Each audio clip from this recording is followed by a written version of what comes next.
Back in week 2 of Your Call Football, the play of the game was this. Gary Brown, the one-handed catch along the sideline, stretching into the end zone for the touchdown. You made the call, he made the catch, he got you points, and he got his team a victory.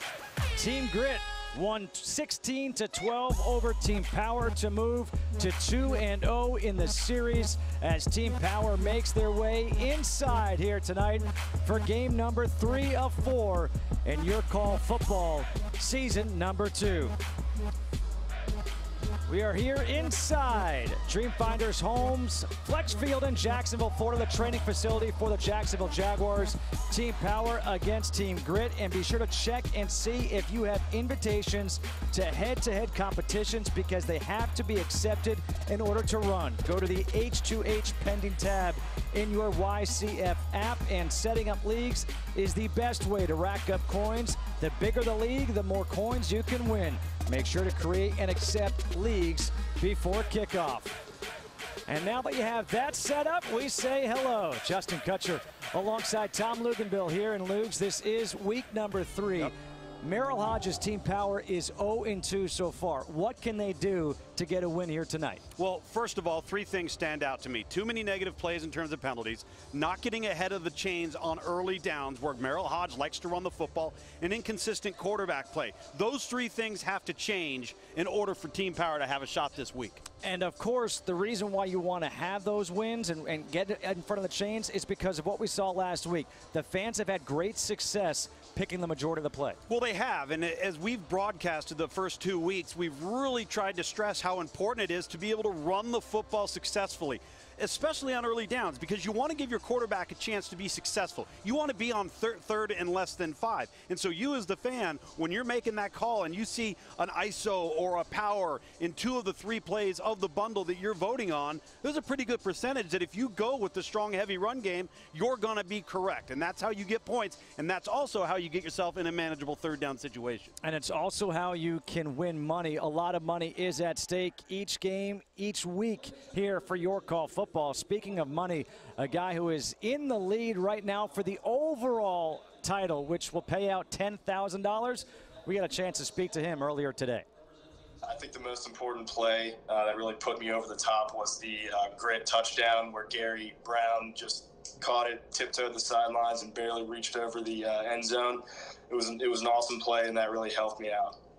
I don't want to give away everything, but definitely the announcers reference cover 1, cover 2 a lot, so keep that in mind. And you know, if there's kind of a stupid looking play, then I'm probably not going to take it because I don't really know if they're going to pull it off or not. So I tell my friends that if they like fantasy football, daily fantasy, or season long, it's basically just like that, but yeah, you have a little more control. It's pretty awesome. And now that I've won some money, I think some more people are really getting into it.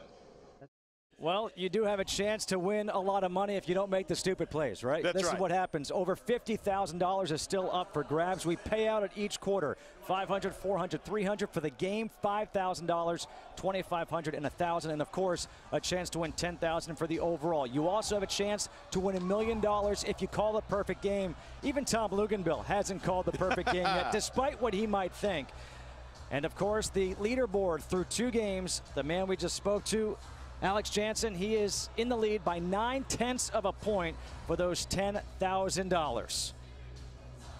As far as players to watch to earn money tonight, who do you like? I like quarterback K.D. Humphries. This is going to be a change from a week ago. He did not play a week ago in their loss. And Merrill Hodge tells me he's had the best week of practice of any quarterback they've had so far in this early 3-week season. So expect a lot of him out of the passing game. And then the run game, you're going to rely heavily on Silas Redd. Suffered a knee injury earlier in the week.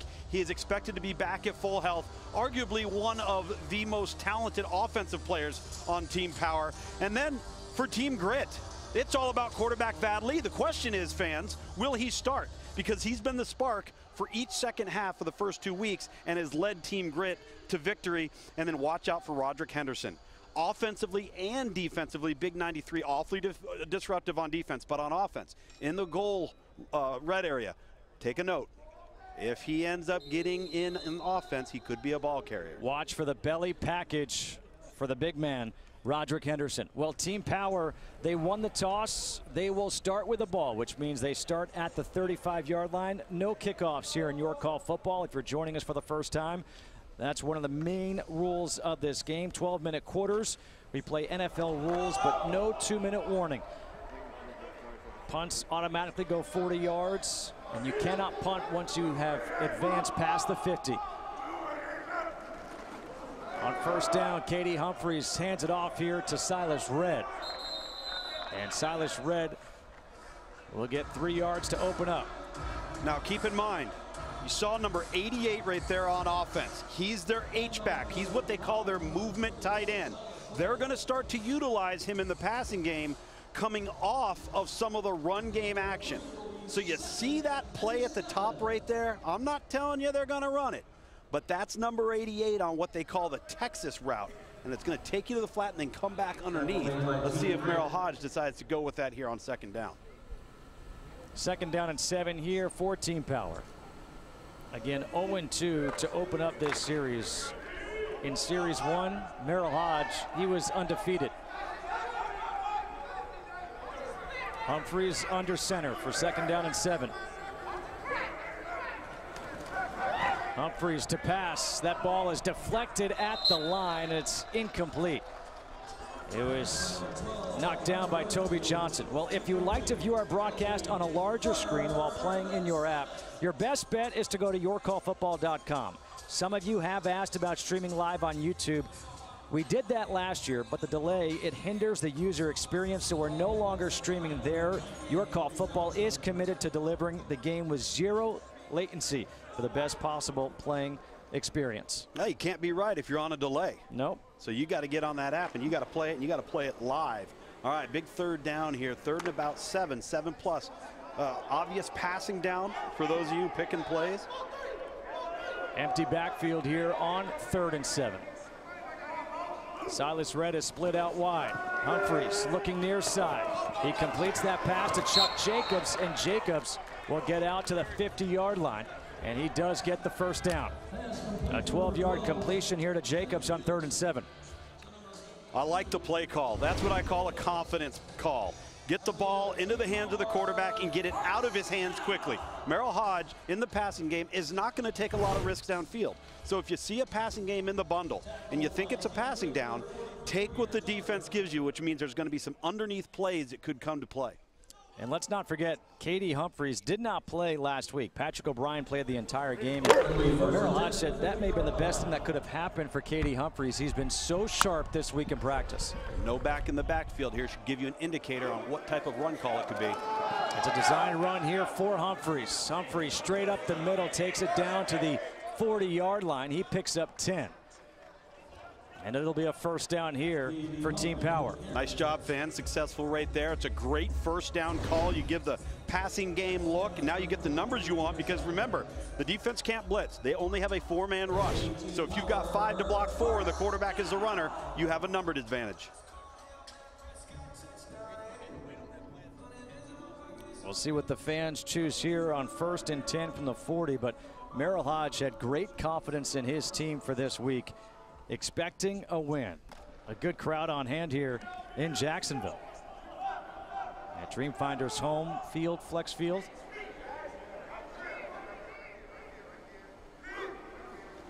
High snap, the handoff to Silas Redd, and Redd goes up the middle. He'll get 4 down to the 36 of Team Grit. 2 calls in a row by the fans. Very smart. 2 runs, 1st and 10. Obvious rundowns. You know what Merrill Hodge for Team Power wants to do.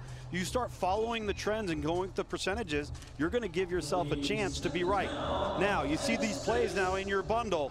Keep in mind that Texas play is something that Merrill Hodge really likes. He talked to us in pregame warm-up about getting that involved with number 88, the H-back that's moved in the backfield an awful lot. Brandon Cotton, the man you're talking about, number 88. Out of Newtown, Pennsylvania, went to Purdue. 5th play of the drive coming up. Humphries taking the shot down the field, and that is caught. Touchdown. Karel Hamilton. What a pass, what a catch. Well, this is the play that they wanted. They had the angle route underneath, but they also had one-on-one on the outside because you've got cover one. What's cover one? It's man-to-man coverage across the board with one single high safety. He cannot get to the sideline, and that's just a one-on-one matchup with a perfectly thrown football, well executed by Team Power. That is the first sustained executed drive we've seen of the season from Team Power. A 36-yard touchdown pass from Katie Humphreys to Karel Hamilton. Another rule here in York Hall football, no extra points. You have to go for 2. Commend the fans there too, Justin. Once again, not only did they call the right call, they called the play that the coach called as well. Extra points. Brandon caught him. It's in the backfield. They fake the handoff to him. Humphreys. He's going to dive, and he's going to be stuffed short of the goal line, so no 2-point conversion. Will Smith came up to make the tackle. But it is 6-0. Team Power striking first here in the first quarter. Yeah, it looked like there was a little bit of a bust in execution there up front in terms of what they were trying to get. A little confusion with Katie Humphreys, but when you watch, here's a kind of token backfield play action. Then there's nowhere to go with the football. You've got everybody up front blocking. You had one lineman downfield, and neither of the 2 wide receiving targets were in a position to receive the football. So poorly executed on the conversion, but a very well executed drive. And we have not seen one of those opening drives from Team Power until now.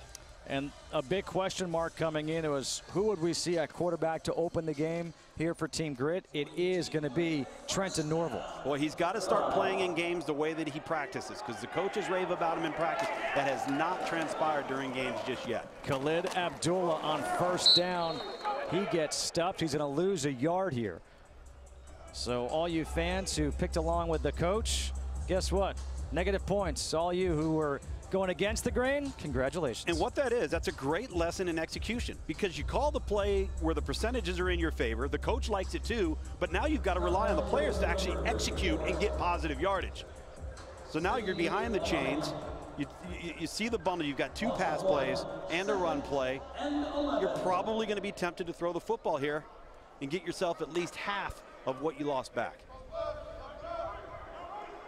It is Abdullah in the backfield here on 2nd down and 11. Norville has the quick pass complete to Kent Taylor, one of his tight ends. And Taylor will get 8 of those 11 yards back to set up 3rd and certainly manageable. Excellent job by Kent Taylor there. Now you've got the matchup you wanted, because you had the tight end versus the linebacker in space. That's a mismatch. Trenton Norville understands it, sees it, and executes it, takes what the defense gives him. I would probably check run here with the cutback toss, a play Solomon Wilcox talked about this week that he really liked in the run game.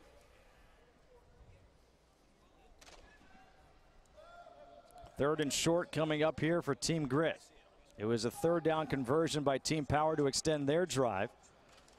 And it is a run. Abdullah's going to be stuffed, so Team Power's defense comes up big. Sydney Omame was the first one there, a loss of 3 on the play. Picking against the grain right now could be working. Yeah, it certainly could. And again, another lesson in execution. Right now, Team Power and that defensive front dominating the offensive line of Solomon Wilcox's Team Grit. And now you've got 4th and 5. Keep in mind the ball has not passed the 50-yard line. A punt is an option. If you don't punt it here, you're crazy, because you can't be wrong. You can't be wrong. If the majority takes a punt, you can't go against the grain and earn points. Absolutely. So 71% of you are smart. The other 29%, we have some talking to do. So now the ball automatically moves 40 yards down the field, and that's where Team Power will take over on their 2nd drive of the game. Impressed with Team Power so far. Merrill Hodge felt like it was the best week of practice his team had had. You know, he talked about not just wanting to win, but what it actually takes to win, to prepare to win. And that's practice, your habits, your execution, attention to detail. Really felt like his team came out and achieved those goals throughout the week to put him in position here tonight. So they'll start at their own 20 here in their 2nd drive.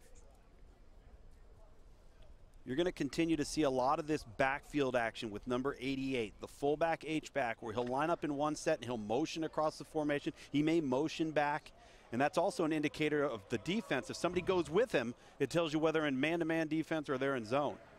Levance Taylor's now in the backfield here on this series. Taylor takes the handoff. And Levance Taylor, he gets stuffed at the line. Will Smith has been active. 3 tackles already for the linebacker out of Texas Tech. So 2nd down and 10 coming up now for Team Power. By the way, Lugs, I don't know about you, but I am loving the fact that it's actually warm here in Jacksonville for game number 3. Normal Jacksonville weather here. Now, I mentioned the fullback H-back and how they like to utilize him with the motion and things of that nature. And in this bundle, you've got one of those.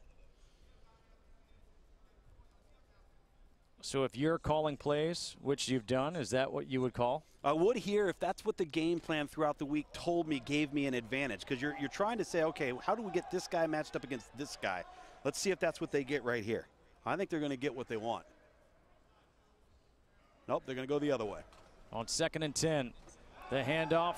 Nope, it's kept by Humphries. Rolling out, Humphries now going to run and scoot out of bounds. Katie Humphries, he'll get 5, and now 3rd and 5 is what this Team Power is facing. And that's a nice job by Team Grit on defense.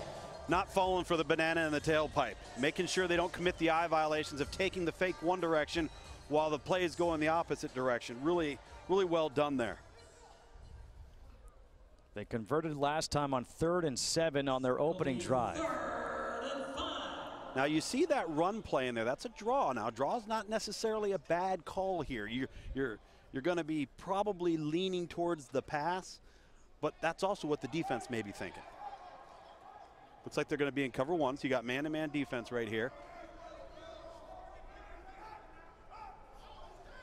Humphries 2-pass, zips one in there for a strike to Correll Hamilton, who had the touchdown, and now he's got the 1st down.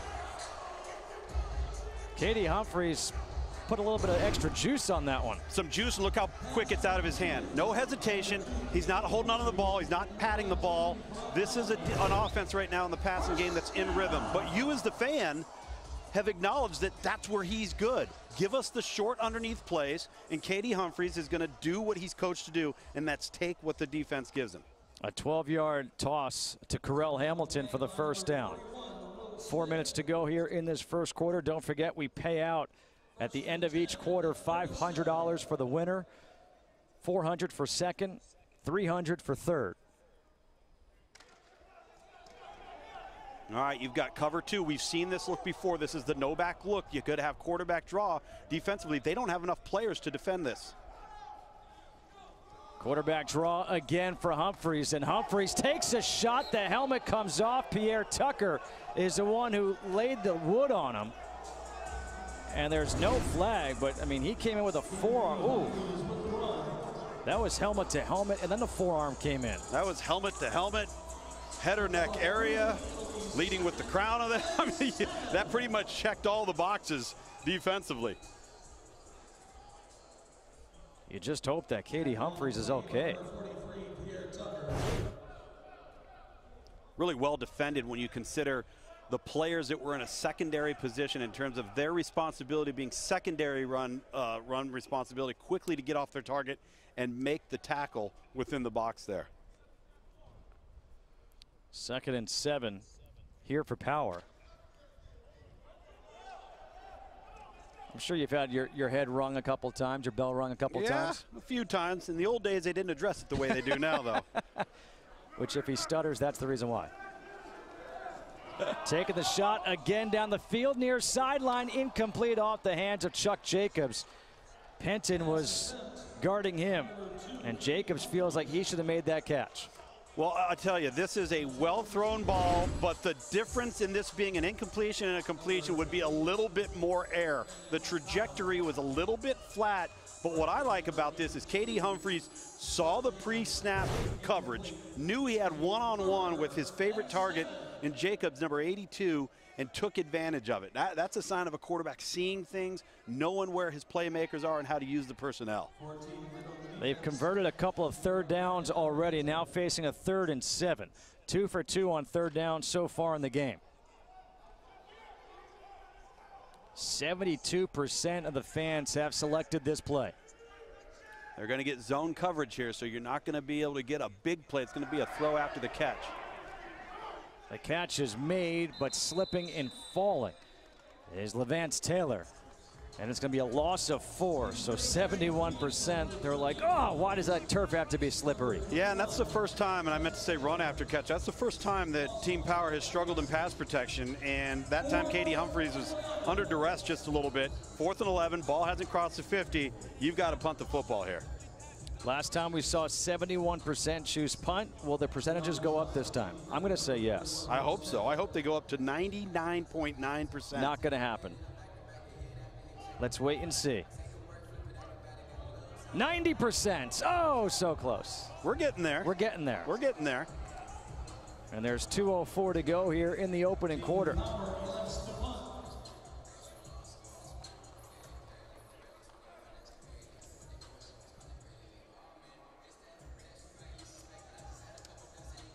Six nothing. Power leading Grit as Grit will take over. And the ball will be placed at the 24-yard line.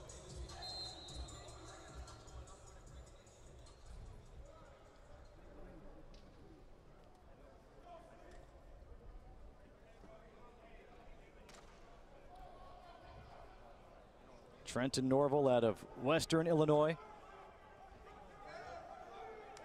Kendall Lawrence in the backfield. Lawrence takes the handoff, tries to get outside, cuts it back up, and that's a good run on first down for Norville, who picks up 5. Good run, good positive yardage run. Again, we talk about making the right call. The run game's important on early downs, but now you've got to rely on the football team to actually execute for you as well. So this is a down that gives you a lot of options. It gives you pass game options, run game options. Look at here, you've got 3 pass plays to choose from. I think I'd go with a man beater here. Minute and 30 to go here in this first quarter.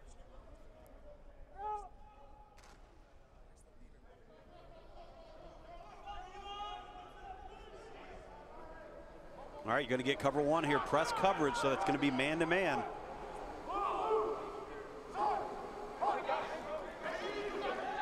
On 2nd and 5, that is an incomplete pass intended for T.J. Martin. Well, looking at the scores right now, obviously very close, but 44.2, that's the lead for Smatlin 05-21. That was an unfortunate incompletion there on the last play. It was well run in terms of the route structure. You've just got to make that throw along the sideline and move the chains if you're Trenton Norville.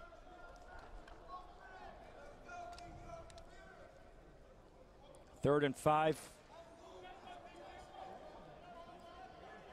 The fans, they've chosen pass. What do you think? I would definitely go with pass.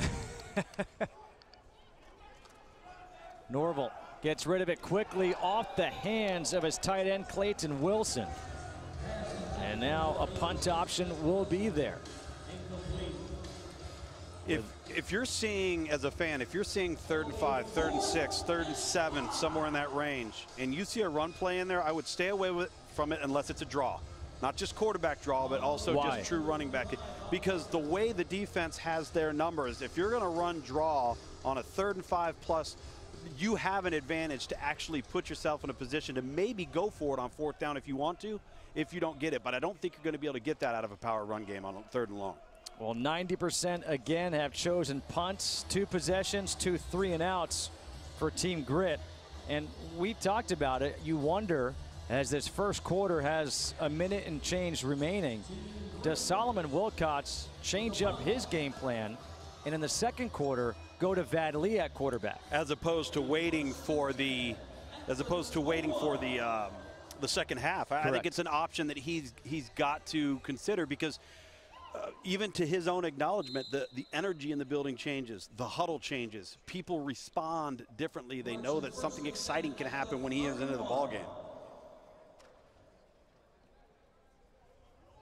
Josh Robinson is now the tailback here for Team Power. Third different running back that Merrill Hodge has used so far in this game. And there is the handoff to Robinson. Slips one tackle. And Robinson, he'll get 3 yards here on first down, setting up 2nd and 7. Nice job by the fans there. You see that draw play in there. Good positive yardage play on early downs. By the way, a change in the leaderboard. Peyton 75 now in the lead with arguably, most probably, 1 play remaining in this quarter. $500 at stake. The winner gets $500, second place 4, third place 3. And if you're in the lead right now, you're saying, don't run a play. Don't run a play. That's what I would do. I agree with you.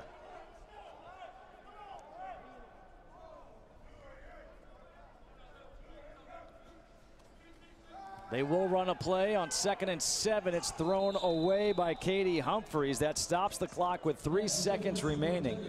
Randy Allen was there covering Josh Robinson. Yeah, ball intended for the screen play coming off of the end of the round look, and it was a good play call. I like that down and distance call.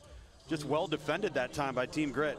This is what's great about Your Call football. There's so many changes going on in the leaderboard right now. There's 3 seconds left, final play of this quarter, and there's a lot at stake. We just saw the leader get leapfrogged.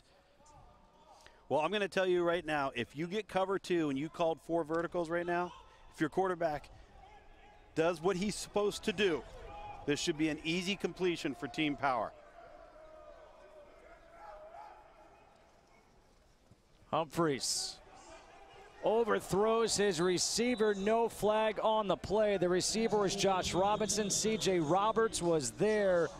The unofficial score, looking at it right now, it looks like Teachig, wait, hang on a minute. Nope. Coach Sundheim with a 2-10 victory over Teachig. Teachigi 3. Teachigi 3. I can't say these names. Teachigi 3. Those are unofficial, but that would be $500. First quarter. Listen, much better execution by Team Power than we saw in the previous 2 weeks, at least in the early going, to give them some confidence. Team Grit sputtering a little bit, and they've done that until they make the change at quarterback. So don't get nervous, play callers. Wait till number 15 comes into the game. You're going to start feeling a little bit better about your options because that's when the offense really starts to get going. Well, Adidas has returned as the official uniform and apparel provider of Your Call football. It's only fitting that Adidas, a brand dedicated to driving creativity in sport, is backing one of the most innovative platforms in sports, Your Call football. And Your Call football is proud to be partnering with Athletes for Care, founded by former professional athletes. A4C is uniting athletes as one voice to advocate for research, education, and compassion when addressing important health issues. They're the only nonprofit organization empowering legendary athletes from every sport to use their influence to improve global standards of health, safety, and quality of life.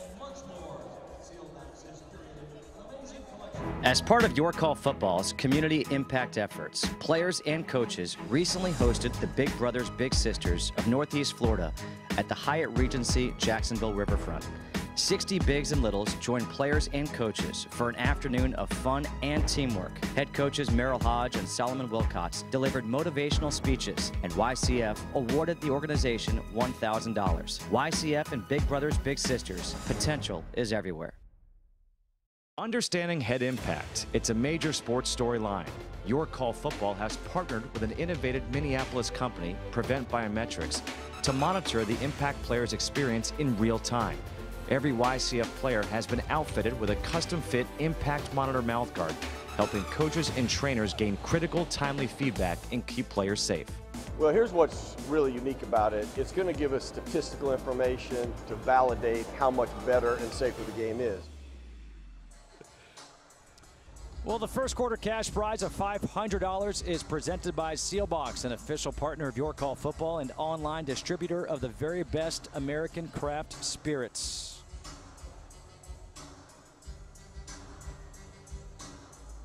Well, look who's in at quarterback here as we start the second quarter, Justin Kutcher. Just what we thought. Potentially Vad Lee would be coming in. Our trivia question, who is the only quarterback to throw for more than 40 touchdowns in an NFL season in the 1980s? Come on now.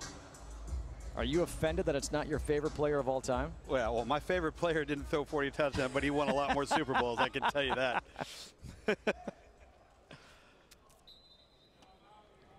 Now, would you say your favorite player is no longer the greatest of all time? No, I wouldn't say that. You would not? No.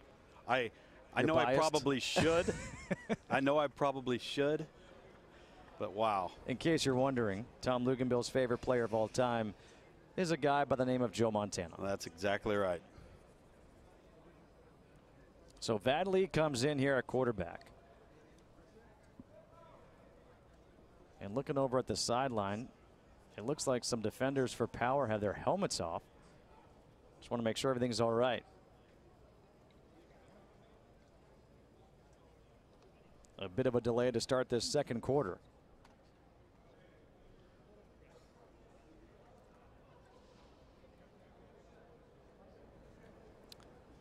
Sometimes with this technology, there are some technical issues which slow things down.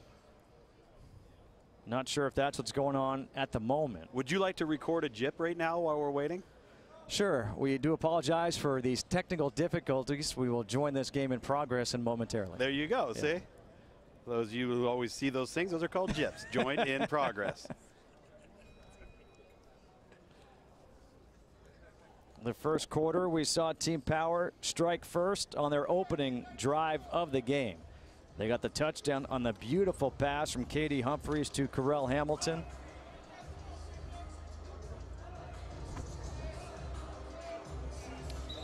So what just came in was that there was a punt by the fans. And that's the reason why the ball has been moved down.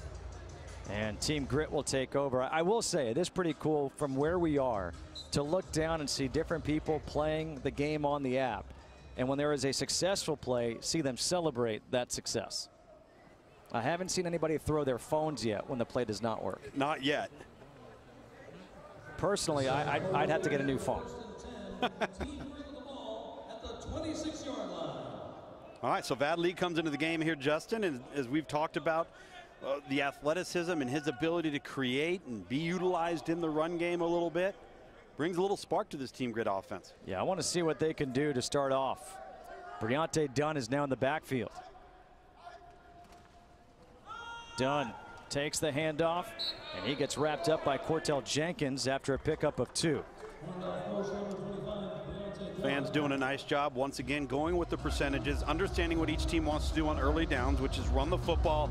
But now you've got second and long. So when you take a look at this bundle, you've got 3 pass plays in the bundle, lots to choose from there, and most of those are what we would term to be man beaters, where the concept of the play is designed to beat man coverage. You saw a lot of crossing routes in there. So they're anticipating getting cover 1 here. If they do, those 3 pass plays that you had to choose from should all have a pretty reasonable success rate. There's a look at the GoPro worn by one of the side judges. Nodding his head yes, making you nauseous. Vadley taking his time, has a man open. That's Lawrence out of the backfield with a big time catch. That goes for 26 yards, and Kendall Lawrence, his coach Solomon Wilcox, he brags about what he is as a receiver. This is called the orbit route because it kind of forms the shape of an oval route. He comes over the middle of the field in terrific patience that time from Vadley to be able to just kind of hang in there a little bit, settle and drop back, and just throw a nice, well-thrown touch pass to Kendall Lawrence out of the slot from the opposite hash. And let's remember, the first 2 possessions for Team Grit, 2 3-and-outs. Sure. Now you have a 26-yard completion from Vadley to Kendall Lawrence.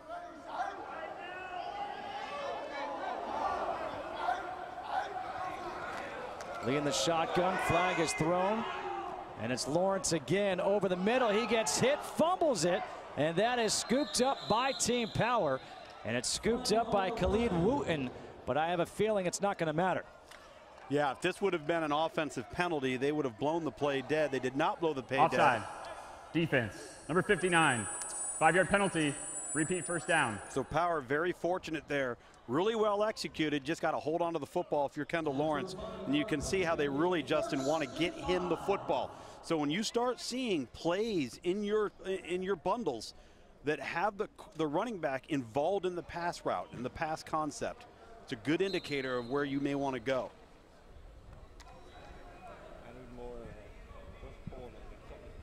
It's going to be 1st and 5. Well, I see Belly in there. Well, the fan's going to go with a belly package here. You see the belly package, you just don't see the belly personnel. Well, 68% they've asked for the belly. I like it. 1st and 5, give you so many options on 2nd down. Run the football here. Briante Dunn, a big tailback, gets 3 to set up 2nd down and 2. Briante Dunn, he's listed at 6 feet. He looks even taller. He does. He's a big physical back. I remember him coming out of high school and eventually signing with Ohio State. Big power downhill guy, shoulders square. He's probably the toughest guy to tackle on the Team Grit offense upon initial contact. It's 2nd down and 2. Just a few minutes into this 2nd quarter, 6-0 Team Power leading. All right, go ahead, Justin. No, just lots of money at stake. Don't forget, the game pays out $5,000 for the winner, $2,500 for second, or for 3rd, and $5,000 for 2nd. Lee with time. Lee is now going to be forced to scramble, and Lee gets tackled by B.J. McBride. It's going to be a loss of 1 on the play. That's one of the few times we've seen a negative play from quarterback Vadley, in the sense that he just held onto the ball too long. And he's got to be very careful with the ball and how he's carrying it when he's under duress. He really wants to throw the wheel route to Briante Dunn, the running back. It's not there, but watch how he's carrying that ball. That's going to cost Team Grit, because that ball will get swiped away. Could be a potential turnover. Now, despite losing a yard, it's still just 3rd and 3. And there is no punt now available to you. You have crossed the 50-yard line, so if they don't convert here, you have a field goal as an option, or you're going to have to run a play. Briante Dunn still in the backfield here on this series.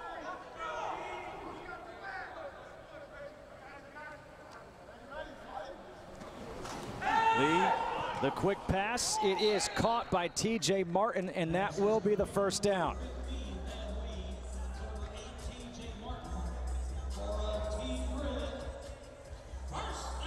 It'll be a 7-yard completion to T.J. Martin to move the chains. That's well executed play on the slant route. Now let's see if this team gets back to running the football. That's ultimately what they want to be, is a run-first team on 1st down. They've got themselves some breathing room, about to cross the 30-yard line. Kind of changes things in your mind in terms of when you want to take a shot. Let's just say that they, gain 2 to 3 here. That next down may be a down to take a shot downfield and go downtown into the end zone. The toss to Dunn. And Dunn could not turn the corner. He's going to get 2 yards.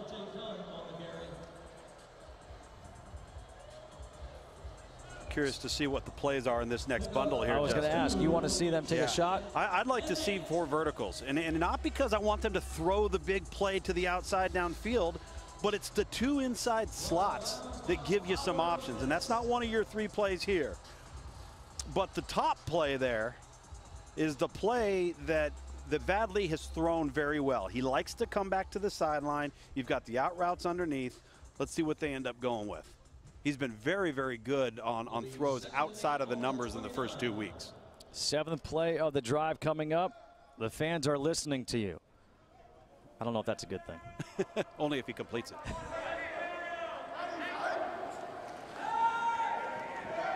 Lee, there's the comebacker. He completes the pass to Gary Brown. And remember, these are NFL rules. So just because a player goes down doesn't mean he's dead. You got to touch him when he's down. And that's a well-thrown football, because when you're running the comeback route, no matter what you do, you can't be wrong if you throw the ball low into the outside, because 2 things are going to happen. You're either going to catch it or it's going to be incomplete. There's no danger of the defender having an opportunity to pick that ball off. So very well executed play there by Team Grit and quarterback Vadley. 3rd and 2. And here you are at the 24-yard line, trailing 6-0. I think you're in two-down territory with no field goal attempt here. Now, that will be an option if you don't convert here. I wouldn't do it. I think you've got to rely on your offense and your offensive line to make a play for you here. Vadli 3 for 3 since coming in for 40 yards. This will be a run play. Dunn getting to the outside. He's got the first down as he gets shoved out of bounds. So don't worry about the field goal yet. Yohan Smallwood shoved him out of bounds. That's a nice job being patient by Briante Dunn, because that play, weak side lead, is meant to go inside. It's meant to go inside of the tackle. He bounces it because 59 for Team Power can't get off of the edge block. A 9-yard run for Briante Dunn. Willie Mays, the player who could not get off that block. And so this drive is just taking up time in the second quarter for Team Grit. And the more positive plays you get as a play caller, the more coins, more points you get. So the longer the drive goes, you want them to convert, but you just want them to keep going forward. From the 14-yard line. The handoff to Dunn, straight up the middle. The heavy workload for Briante Dunn. Reggie Hunter takes him down, but Briante Dunn gets 6 on first down. Nice job by Clayton Wilson, number 86, the lead blocker. That's really the lead draw, and you've got to make that point of attack block if you're 86 right there. I think that this is a great opportunity to the field to run quarterback draw, especially when you have Vadli. He's an athlete. He can make people miss. You're going to have a numbers advantage by spreading out the defensive formation and opening up the middle of the field between the tackles. This is the 10th play of the drive. The fans do not go with you.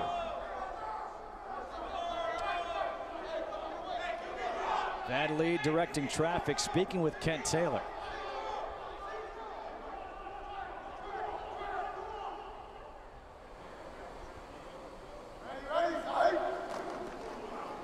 Lee scrambling. Lee gets sacked. He gets taken down.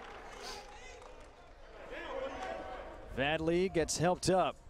And Justin, that's on the quarterback. That's poor execution of the play call. It was meant to be quarterback draw. He takes the play to the outside. You have no protections out there. You don't have the numbers advantage that you have on the inside. If you're going to run draw, you've got 5 offensive linemen to block 4 defensive linemen, and there's no middle linebacker because you're in 5 wide. And Vadli's got to know that. He's got to know that play goes inside. And I beg your pardon, it wasn't a sack. I thought he was taken down behind the line, but he got 2 yards on that. And so it's 3rd and 2 now from the 6. You think it's still two down territory? Maybe not right here. Maybe, depending on how they go here. Dunn gets hit in the backfield by Matt Conroy, who's been active. And did the ball come loose? Team Grit saying that it has. Team Power is saying they've got the ball. The officials are holding up 4th down. 4th down. Let's see. Was stopped. It's 4th down. Wow, they said forward progress was stopped. He still was moving forward.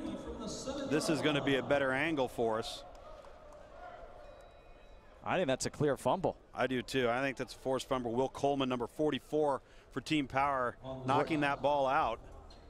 Field goal is an option here. I would kick the field goal here. I think that the field gets so congested down there that it allows the defenders to defend more real estate and be able to account for plays in the run game and in the pass game. So I think you take the points here. So Mike Weaver, the kicker out of Wake Forest, is on for a 24-yard field goal attempt. 86% of you want the field goal.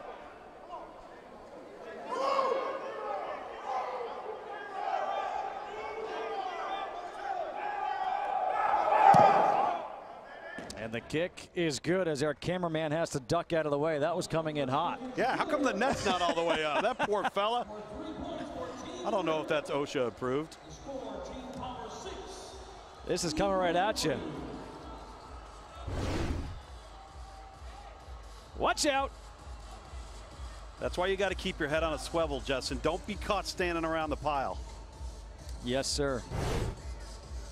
How about that drive, though? That took almost the entire quarter. I know.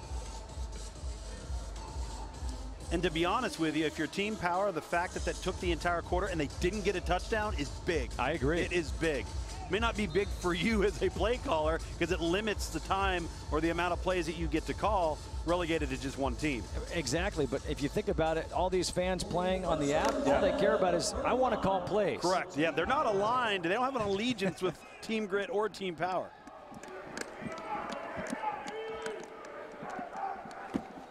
On first down, the draw to Silas Red. And Silas Red will get 3 yards on first down. Draper Riley makes the tackle.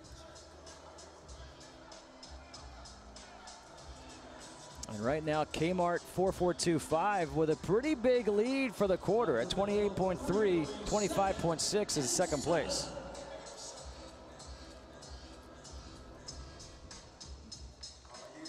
They're going to have to start doing something downfield here if they want to have an opportunity, Team Power on offense, to get points. I don't think they necessarily feel comfortable just going into the locker room, but they don't seem to have much of a sense of urgency here to close out the quarter. They do have 2 timeouts remaining.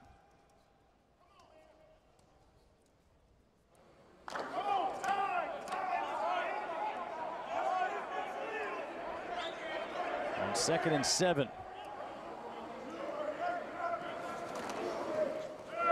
Humphries gets the block, and now he's going to throw this one away. So the clock will stop with 33 seconds. And that was a bust by number 88, the big tight end, Brandon Cottom.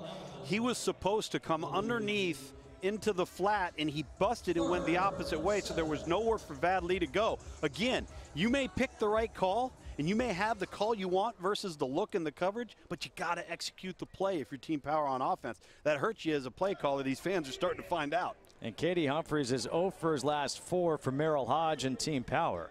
Team Power does lead by 3 with 33 seconds to go. Katie Humphries opened the game 4 for 5 and had that great, beautiful pass to Carell Hamilton for 36 yards for the only touchdown in this game.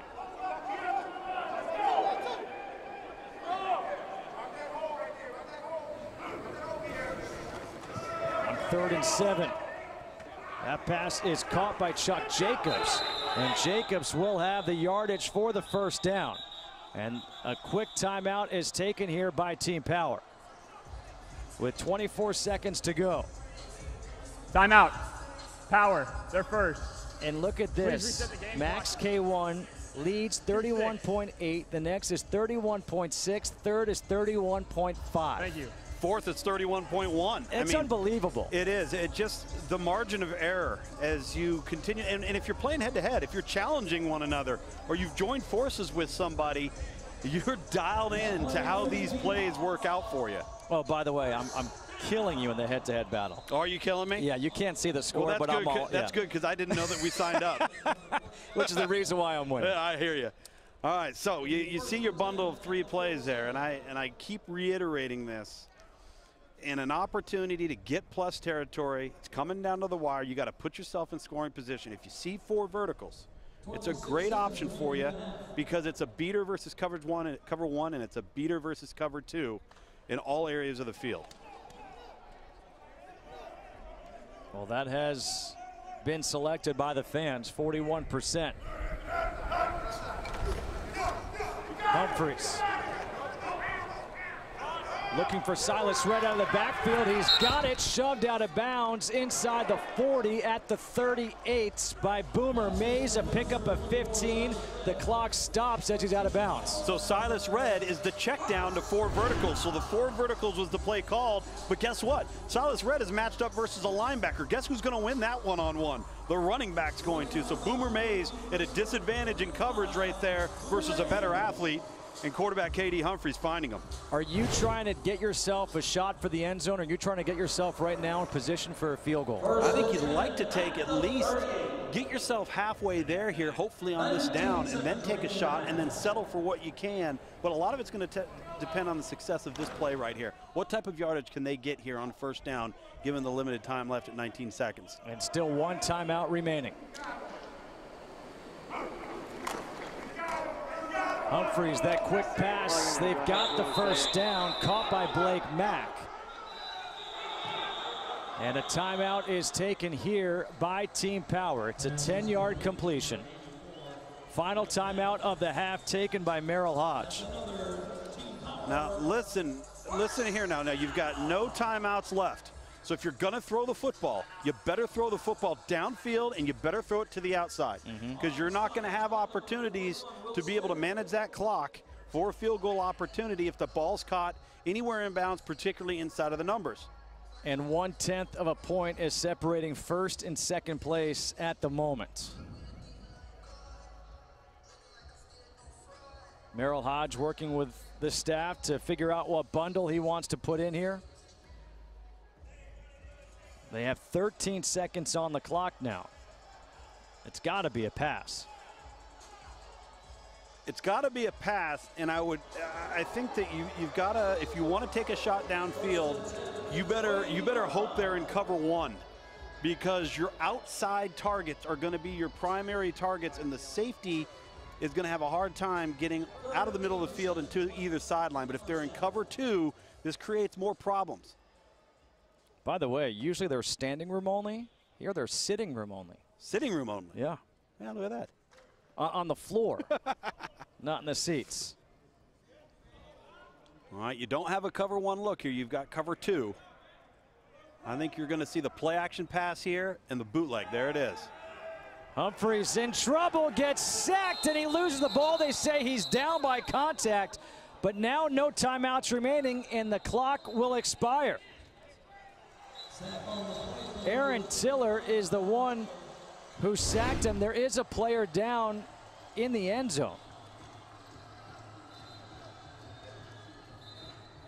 A player for Team Power is down. It's going to go as a loss of 9 on the play.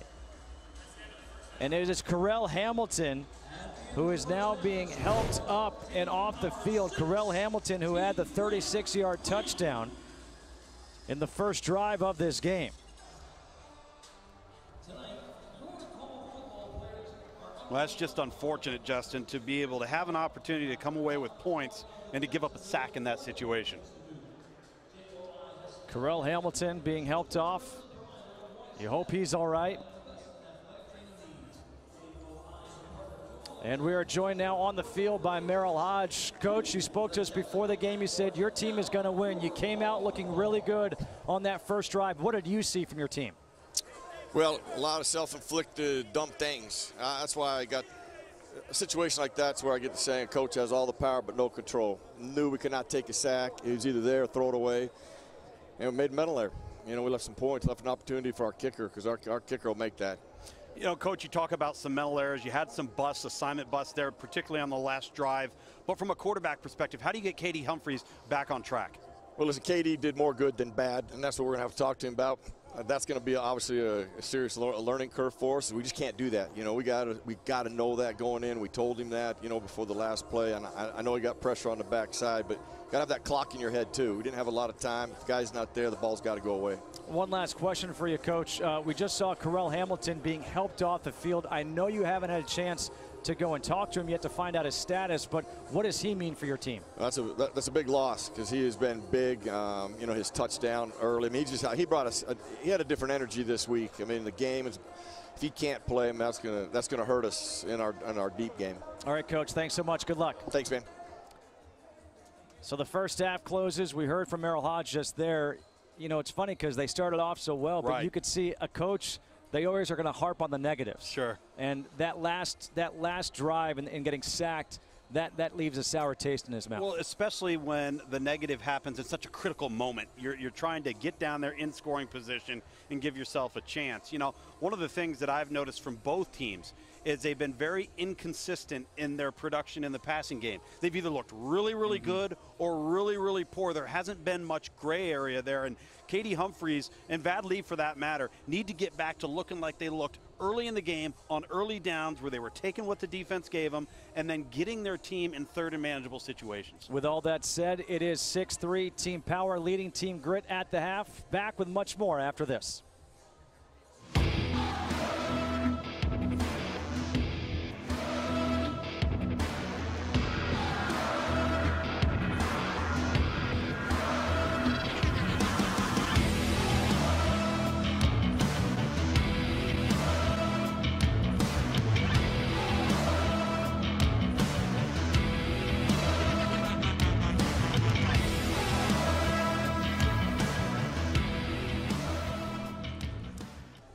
Tonight, your call football players are under the watchful eyes of Dr. Stephen Crenshaw and Dr. Colin Lacroix of the Jacksonville Orthopedic Institute. JOI has stepped in as the official sports medicine provider of YCF, providing the best in athletic training needs. JOI is a partner to all of Jacksonville's top sports organizations, including the Jacksonville Jaguars and now Your Call Football. And Manifest Distilling, based right here in Jacksonville, is the official post-game gathering spot for Your Call Football, distilling some of the best craft spirits you'll ever taste. Manifest products are available nationally at sealbox.com. It is just away from here. I know, Tom, you and I will be there afterwards. Hope you'll join us there. Come on down, have a drink with us. Right now, the guy who's not going to have a drink is Solomon Wilcots, who's joining us right now on the field. Coach, first half, Vadley came in to start the second quarter. What precipitated that change? Well, the offense had previously had 2 possessions where we didn't even get a first down. So we thought that Vad has typically, when he's come in, give us a new sense of energy, a new sense of productivity. And you can see he took us right down the field. We nearly had the touchdown, but we end up with the field goal. He's going to get it here in the second half. It's his game. Now, KD, the quarterback for Power, is doing some of the same things that we expect from Vad. So I think you're going to see both quarterbacks, because of their mobility, begin to stress the defense. And so this should be a really good second half. You've been able to successfully run the football for the most part on early downs.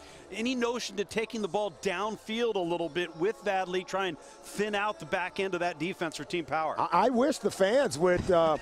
We got a nice, it's called Why Pop Trick 'em.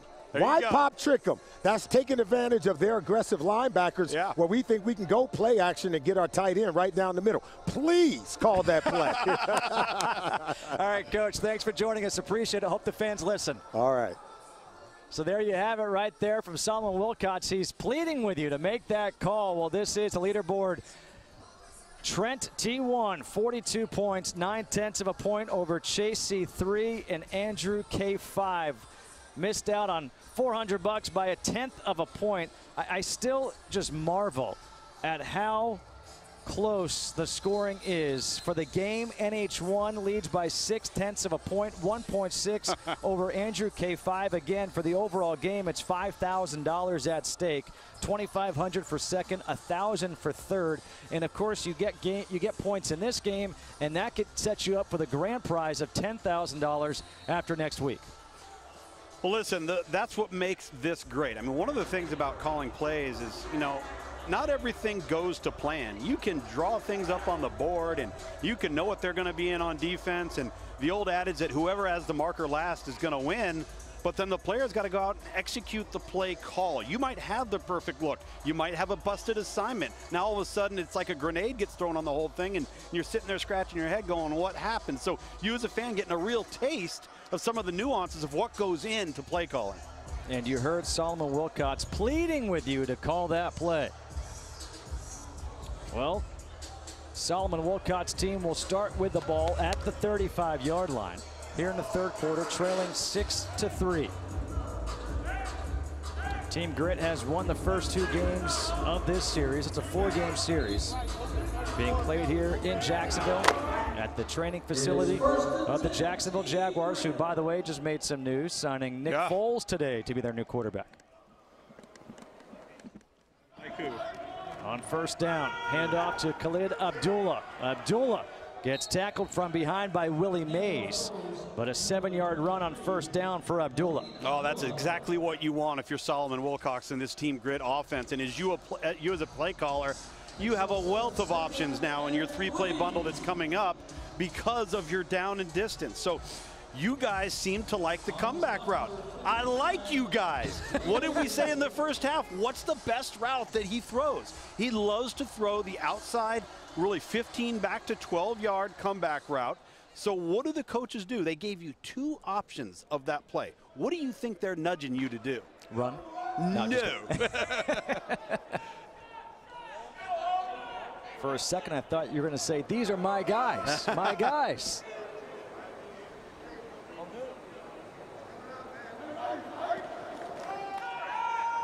Lee on 2nd and 3 is going to take the shot down the field, and that ball is incomplete. Great coverage by C.J. Moore on Chris Hubert. C.J. Moore almost picked that off. No, C.J. Moore at 6'2", 200, and Hubert at 5'8", 170. Let's do the math here. This is a stutter go where it looks like he's going to run the stop route, and then he stutters second and goes, but there's no advantage there in the matchup. I think if Vad Lee had that play over again, because he had the same play, it was a mirrored route, the same play on the other side, he would have chose the better measurable matchup in the sense that the guy had better height weight measurables to match up with the ball a little bit better. So you're saying he doesn't want me versus you on the matchup? No, okay. Never. Even if you and I were the same height, you don't want that. Now 3rd and 3. Oh, a little razzle dazzle coming. I think we might have something here. Brent Thompson in motion. Lee hands off. There's the reverse. Gary Brown throws it to Vad Lee for the first down. He gets out of bounds at the 46-yard line of Team Power, a 13-yard completion.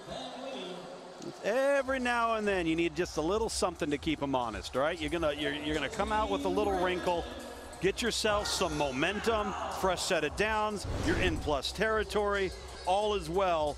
Very well executed play. I like what I'm seeing right there. And the smile by Vad Lee as he went back to the huddle. That he didn't couldn't drop help it. He couldn't help it. You know, I'm a quarterback. I make the catch. I can do it all. You just sit there and you have this big sigh of relief that you caught the ball. Solomon Wilcox loving it as well. So now 1st and 10 in plus territory, so no longer is punting an option. You're doing a great job. Lee over the middle, completes the pass. What a catch by Kent Taylor as he took a hit. A 29-yard completion to Taylor over the middle. This is why 4 verticals and a vertical play versus cover 2 or cover 1 is so effective down the middle of the field. You're not equipped coverage-wise to defend it, and especially when you throw a perfect throw. That ball's got to be completed between 17 and 22 yards. 17, why? So it gets over the linebacker. Why no more than 22? So it's in front of the safety. That's the window you've got to be in. A couple of big plays in a row for Team Grit have set them up in red zone territory. 1st and 10 from the 15-yard line. Let's run the rock right here. Kendall Lawrence in the backfield. He'll get the rock. Lawrence has a couple of blockers. And Lawrence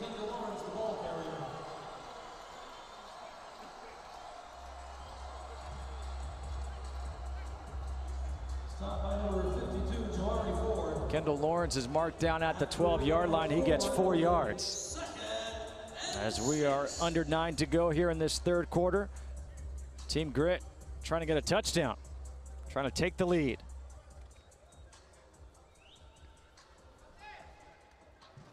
Leaderboard is tight right now, Justin. 13.3, 13.3, 13.3, 13.3, and 13.3. All 5 of the top point getters with the exact same score so far here in the 3rd quarter.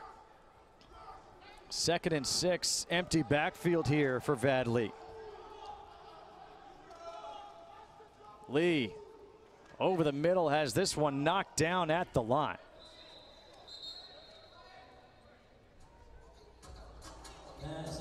So now 3rd and 6 coming up the 12-yard line.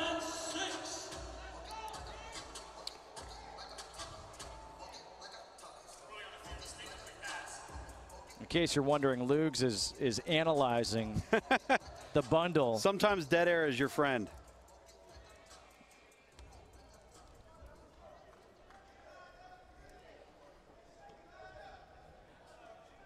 Is GoPro also your friend? I mean, you've been skiing. Well, especially you go skiing with a GoPro? I do. I have skied with a GoPro, but my contraption on the top of my head doesn't look as good as his.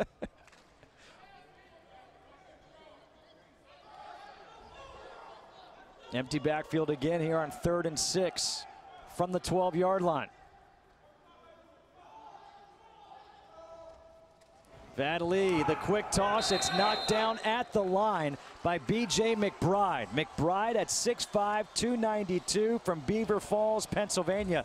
He just got up on that one. Yeah, and what's happening now is the team power on defense realizes that there's not as much ground to cover behind them. So the defensive linemen are reading the drop of the quarterback and just putting their hands up. And it's a smart defensive play by team power. There is a field goal option in there. Take it. It's early in the game. You've had a successful opening drive.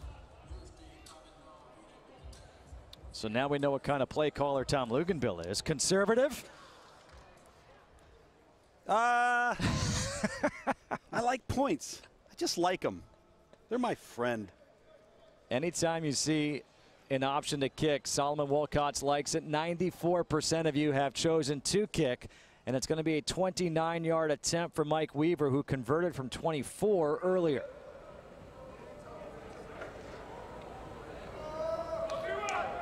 The Demon Deacon splits the middle uprights. We're all tied up at 6 here with 8:14 to go in the third quarter. And by the way, I agree with that. Just get the tie for right now. Yeah, for right now, get the tie. You know, it's interesting. Both teams have had their fair share of struggles in the red area. When the field seems to condense and the windows get tighter, the quarterbacks have not been as effective. And it's why they've got to, I think, take more shots prior to getting to the red zone, so they have more space to work with in the passing game. For the first drive for Team Power in this third quarter, they have gone to their other quarterback, and that's going to be Patrick O'Brien now in, replacing Katie Humphreys. Well, if you listen to Merrill Hodge in our halftime interview, he was not pleased with how the game was managed by Katie Humphreys at the end of that second quarter. Do you think this is a change for good, or just to kind of give a spark to Katie Humphreys? Well, let's see how he plays. I think a lot of that will be determined by the production of Patrick O'Brien. O'Brien, first play, quarterback draw. He's going to slide shy of the 40-yard line. He'll get 3 yards here on first down. That's a play I think should have gotten 5 or 6 yards. I would have liked to have seen him take that ball up there a little bit, maybe slide or jump forward. I think he gave himself up too early. You know, it's funny. Speaking to some college coaches this offseason during the actual regular season, they said they prefer their quarterbacks to dive, because if you dive, you duck your head and the ball's forward, and you don't get the hit in the head. True. Yeah, absolutely. All right, there's that Texas play in your bundle. Coach Merrill Hodge loves that. Remember that H-back is generally going to be number 88. They like to move him around, get him involved in the passing game. Again, the scores are so close here in this second quarter. See that up back, that H-back there on the top side of your screen. He's going to motion back, and he's going to motion the opposite way. And there's the angle route. The quick pass is caught by the tight end. A good run after the catch by Brandon Cottom for 15 yards. They got the coverage that they wanted. You get the route underneath by Brandon Cottom. This is to get the linebacker to widen out, to think you're going into the flat and then come underneath him. Good timing by the quarterback there. Get the ball out of your hand. Good base. Release it. Catchable ball. Move the chains. And now you're in plus territory, so punt is off the board. You know what's amazing? He's 6'2", 262. Yeah. He looks huge, right? Yeah. He's smaller than Cam Newton. I know. Well, by about 3 inches in height. Under 6.5 to play here in this third quarter. Patrick O'Brien in at quarterback for Team Power. O'Brien, the quick release again, another completion, and that is completed to Jordan Reed. And right now, this is exactly what Merrill Hodge wants his quarterback to do. If you're going to see a pass play in the bundle and it's a short passing game, it's a very viable option, because that's what Patrick O'Brien does well. He throws the football quickly and accurately on underneath routes. Now, the further you go down the field with him, if you start seeing pass plays in those bundles, you need to be careful with that choice, because that's not his strength like it is for Vad Lee on the comeback route for Team Grit. 2nd down and 4 coming up here for Team Power. Ball is on the Team Grit 41-yard line.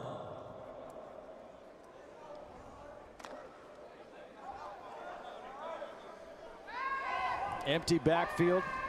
Josh Robinson, the tailback, splits out wide. Don't have enough players in the box once again to defend QB draw. They go with the passing game. O'Brien down the sideline, and his receiver wasn't looking for it. Blake Mack, that would have fallen in his hands had he turned his head. Just a wonderfully thrown football that time by Patrick O'Brien. And when he has an opportunity downfield, which generally are not high percentage throws, your target's got to come home for you. And that's just an unfortunate mishap. That's one of those, if you just have your hands out, it's going to hit you. Well, you can see his reaction with his face mask. He sees the ball cross in front of his face. He's just not tracking the ball enough early. Missed opportunity right there for Team Power. Well, missed opportunity, and now you are looking at 2-down territory because you're going to be too far away for a field goal. You don't have the punt option, so no need to feel like you have to be risky here. You can be fairly conservative in your play call if you choose to be. 3rd down and 4 with Taylor in the backfield.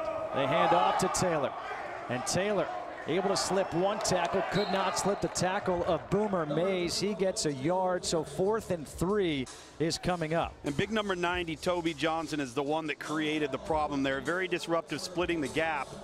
Sometimes you call the draw, it looks good in terms of the numbers, but if you don't block at the point of attack, you can create some real disruption in the backfield.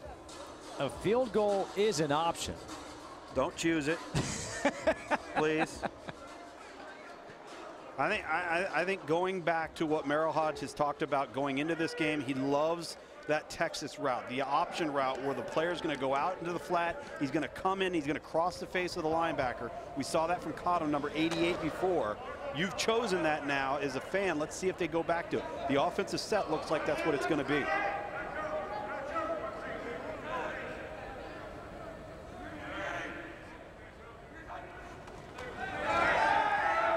Again, taking that shot down the sidelines to Jacobs, and he get 2 feet in. They're going to say it is a catch for the 1st down. Inside the 10-yard line, down to the 9.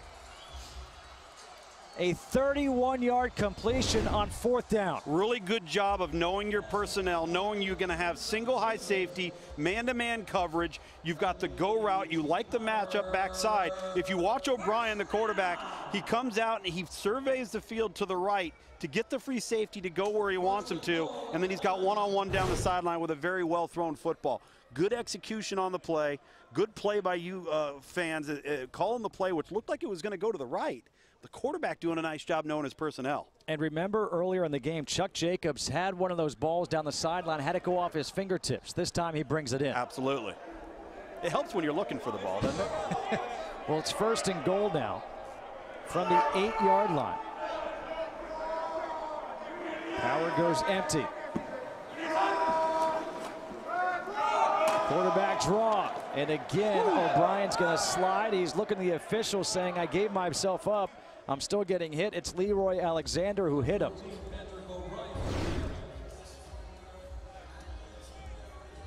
It's going to be a 2-yard carry as he's marked down at the 6.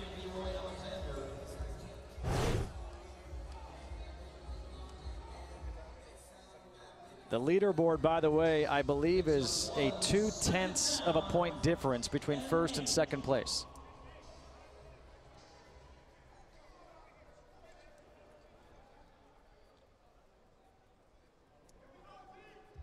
It'll be 2nd and goal from the 6. 2nd and goal from the 6.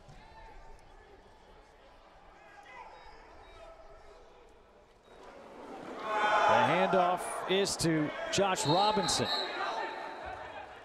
And Robinson will get a couple more yards, setting up 3rd and goal from the 4. Will Smith with his 6th tackle of the game.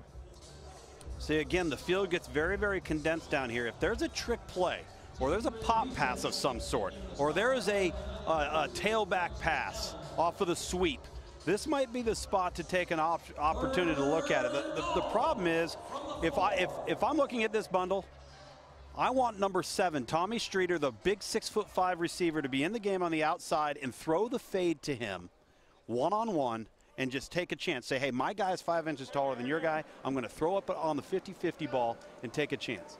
Both of the corners, number 7 and number 2, would be at a disadvantage at 5'10" with C.J. Roberts, 5'10" with Arian Penton. You've got to look to the top of your screen if you want it, if you're Patrick O'Brien, if you ended up getting the go route here. O'Brien pumps to the end zone, and that was nearly picked off. Crossing in front, Brandon Cottom was the receiver. Leroy Alexander back there on the coverage, and Randy Allen cut right in front and nearly picked it off. Yeah, they tried to run the little option routes here, but the problem is that they've got the option route bracketed with coverage. When I say bracketed, you've got somebody over the top on the outside with somebody underneath on the inside. Nowhere to go with that ball. What that means is you're one-on-one on the outside, and that's where the big jump ball opportunity is. Field goal is an option here for Team Power to take the lead at 9-6. With 1:20 to go, 90% have selected field goal as the play. And this will be a 21-yard attempt for Josh Gable. See, these are these opportunities where your head has to overrule your heart. Because as a play caller, as a player, you want to say, oh, we want to take this shot. We want to take a chance. Let's go for it. Let's go for it. Now it'll officially be a 20-yard field goal attempt. A chip shot of sorts. With the Players' Championship coming here to Ponte Vedra this week, the chip shot's appropriate. It's now 9-6. Power leading Grit with 1:16 to go here in this third quarter. That drive, 10 plays, 61 yards, and the field goal. And with that, Timmy Lexus is in the lead. I can pronounce that name. Thank you. 46.1, Slabs at 43.9, Rich at 41.5. This is the biggest discrepancy we've seen in a quarter, maybe the entire series. Yeah, there's been some real separation now, and let's see how this thing ends up going, how much tighter it gets.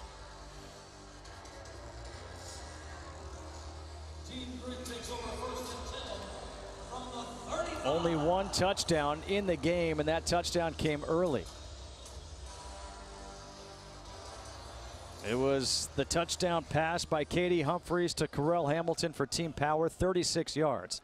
Vadley stays in there at quarterback. Hand off to Kendall Lawrence. Lawrence, a nice run here on first down, trying to find that hole, and is able to get up for 7 yards. I think Team Grit, with the success they've had on first down, I think they need to stay on the ground in second down situations. They've tried to go pass heavy, and I don't know if it's been their best option. And now they're going to give you a bundle of 3 passes here. Why not keep running it when you've had success? That's 7 or 8 yards on first down. I agree with you. I'm with you on that. Yeah, they haven't been overly successful on second down passes on each of the last 2 series. But that's what's part of the bundle here. You get 3 passing options. Let's see what you got.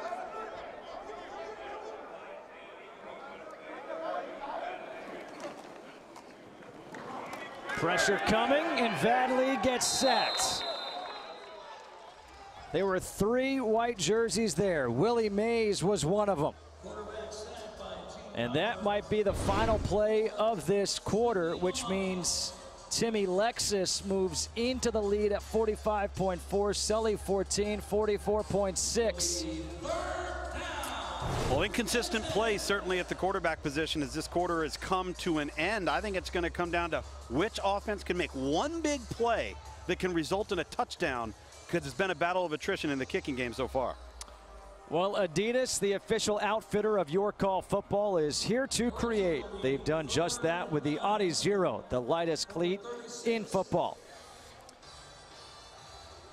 And if you love unique craft spirits, and this is very important, are of legal drinking age, you need to visit Sealbox.com, home of the exceptional Manifest Distilling lineup and much more. Sealbox has curated an amazing collection of small batch spirits and wines from around the country. Use the promo code YCF and receive 20% off your initial order, or just drop Tom Luganbill's name. I'll likely be there. That I can tell you.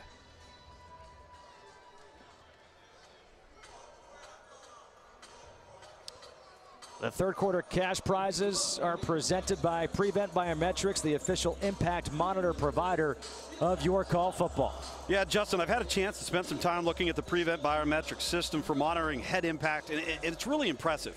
You know, the coaches and sports medicine professionals and anyone else involved in athletic management, you've got to look into this system, because with what we know now about head trauma and preventative head trauma and how a mouthpiece plays an impact at that. I think, you know, most fans are going, well, you wear a mouthpiece to protect your teeth, right? No, you wear a mouthpiece to prevent against head concussions and head injuries. Well, congratulations, Timmy Lexus. You're taking home $500. Of course, all these scores will be validated. Sully 14, 400, Elk 70. $300 as we move to quarter number 4 here in Jacksonville. Justin Kutcher alongside Tom Luganville. Your Call Football, game number 3 of 4. The game leaders, Elk 70 is in the lead at 119.4. D10 Kaiser 87. And how about Teal and Thumper tied right now? Put it this way, if I could pronounce your name, I'm going to say it. So maybe change your name for next week. Isn't Thumper the bunny rabbit from Bambi? You're the one with 2 kids. I don't know. How about which owner filed a successful antitrust? Well, I couldn't finish reading the antitrust lawsuit against the NFL for trying to relocate the team in the 80s. That's an easy one. Okay. And it's not Art Modell. It's Sir Albert Davis. Which, ironically enough, his team is moving. I know.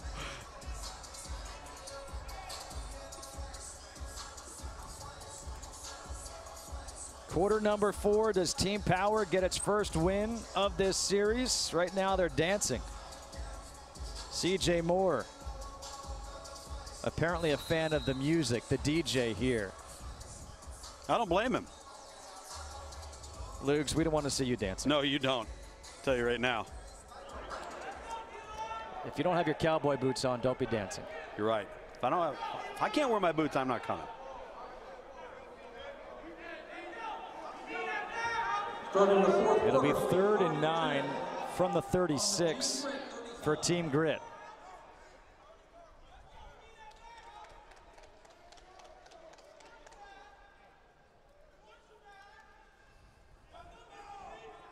Remember, we saw Team Grit take a chunk of time. Mm-hmm.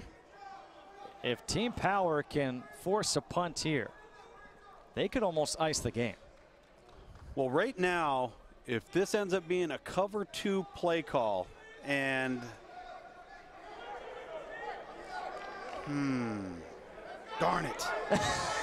You sneaky fans. Vadley pressured again. Vadley does get rid of it somehow, some way to KJ May. And that is going to be a first down. Wow, what a play by Vadley.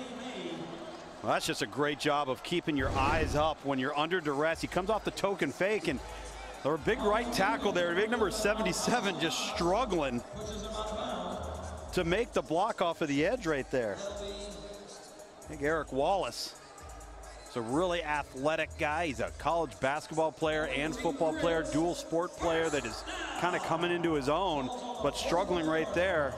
And Vadley saves the day and converts, gets a first down, keeps this drive alive. That was Torrey Dale who had Vadley in his grasp, and I'm almost wondering if he were smaller. Vadley kind of fell on top of him, and that's why he never hit the ground and was able to throw it. Yeah. Watch out. Oh. Is there a second flag here for unnecessary roughness? Because Torrey Dale just leveled one of the linemen. Bob Marco, number 56, taking one to the kitchen right there. Neutral zone infraction. Defense, number 49. 5-yard penalty, first down. So let's keep this as that penalty nullifies the previous play. Remember speaking with Merrill Hodge at the half. He was upset with what happened. Katie Humphreys, they did not get a chance to attempt a field goal. Now you just have that play where you think you have the sack, you're going to force the punt, instead it's a completion. Now that same player who thought he had a sack, Torrey Dale, gets called for a penalty. Do things start unraveling now for Team Power? Well, you hope not, and now you're going to hope that your defense holds up and makes a play, gets a stop here, because the problem is it's the time that comes off the clock if you're Team Power on defense, if Team Grit goes on another long drive. It's 1st and 5. Lawrence takes the handoff. And Lawrence, he'll get 3 yards. 2nd down and 2 coming up. Matt Conroy and B.J. McBride combine for the tackle. And Team Grit here being very patient. Despite being down by 3 points, they're going to run the ball on early downs, get a couple of yards. Now all of a sudden you find yourself in a pretty good position here. Line to gain is very manageable.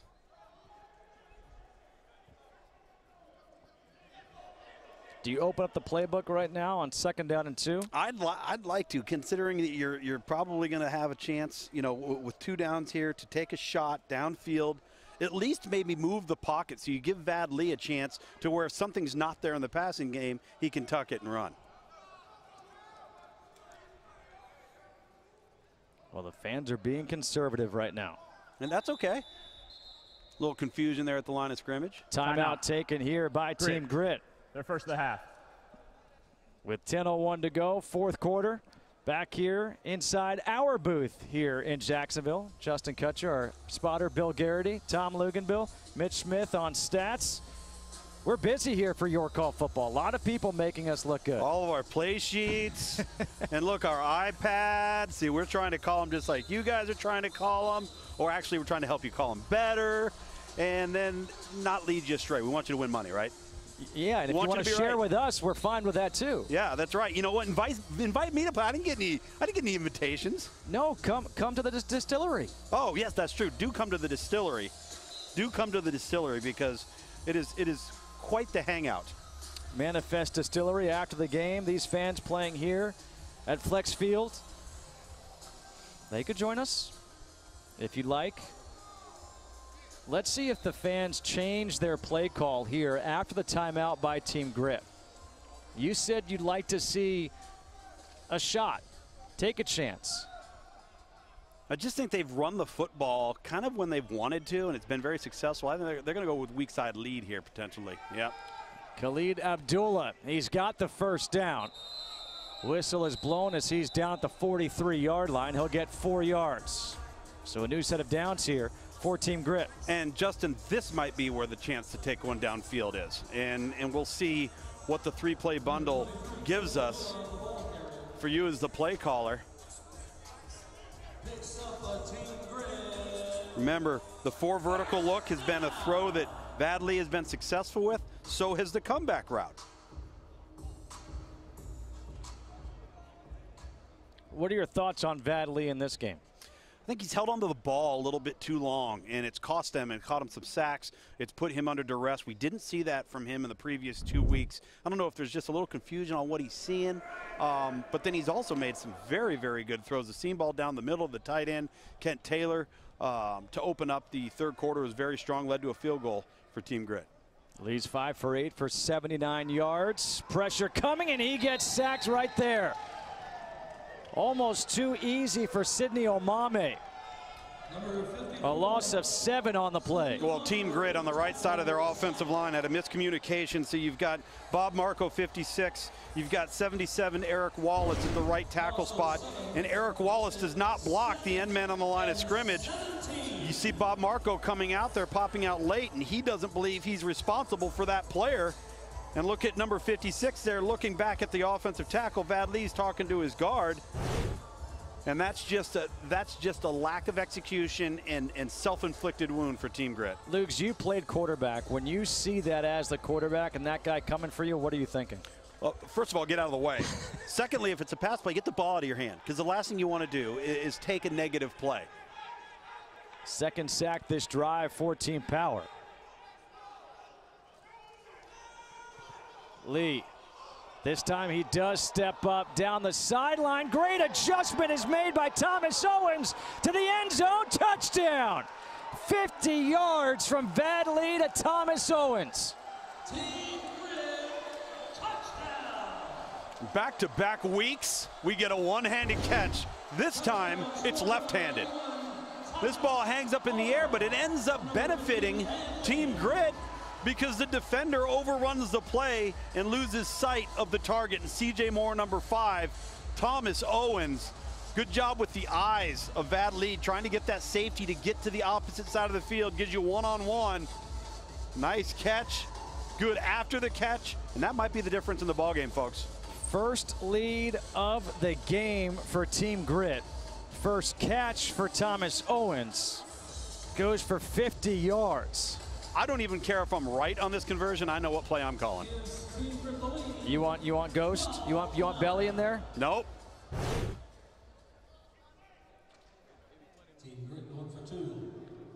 If you voted for that last play, you got 12 points, and the fans have called the play that you want to see. There we go. Let's see what we got here.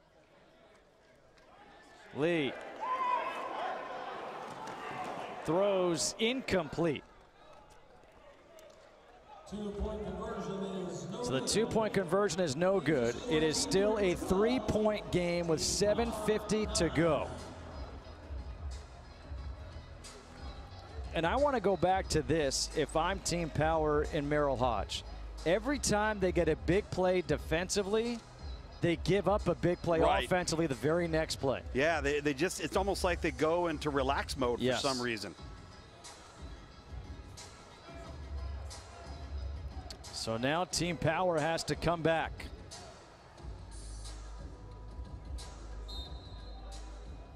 Team Power takes over 1st and 10 at the 35. Starting at the 35-yard line with 7:50 to play.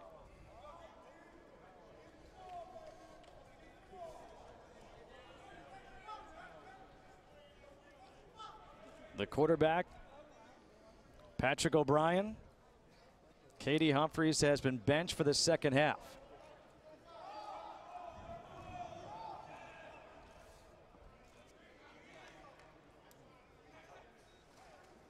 On first down, the handoff to Silas Red. And Red will get 4 on first down. Quincy Vassar makes the tackle. Vassar, who had a really big game 1 in this York All football series. Yeah, he certainly did. He was the most disruptive factor and probably the most impactful defensive player on either team in week 1. And Team Power just couldn't handle him and really struggled to hold up in pass protection. They've been much better tonight as a whole overall. And then a good positive yardage play right there. What comes off of that play that this team really likes? It's the angle route by number 88. Let's see what the fans go with. Let's see what this offensive set looks like. Well, you've got Brandon Cottom as the fullback, Silas Red as the tailback.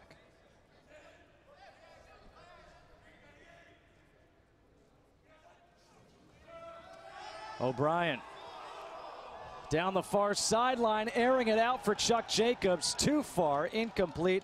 Arian Penton there on the coverage. Pass intended for number 82, Chuck Jacobs. Ball's incomplete.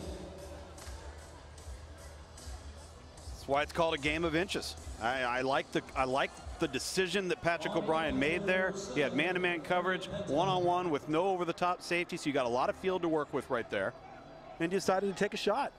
And now you're looking at a 3rd and 6 from their own 39-yard line. 6:49 to go. Honestly, right now, I'm thinking this could be 2-down territory. Sure, no doubt about it when you consider where the clock's at and where the clock would be if you don't move the chains and get forward for the yard to gain. Vance Taylor is in on 3rd and 6. A bobble of the snap by O'Brien, still able to recover and get rid of it.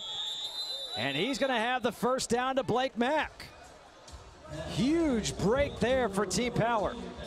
And just a terrific job by Patrick O'Brien to keep his eyes up when he's under duress and understand the concept of the play and stick with it. He just wasn't ready for the snap. Fortunately, the ball bounces right back up into his hands, gets his eyes downfield, gets the ball out of his hands. And I think the fact that the ball went to the ground, everybody on Team Grit kind of stopped for a second. Huge conversion right there for Team Power to extend this drive, not be forced with a 4th down situation.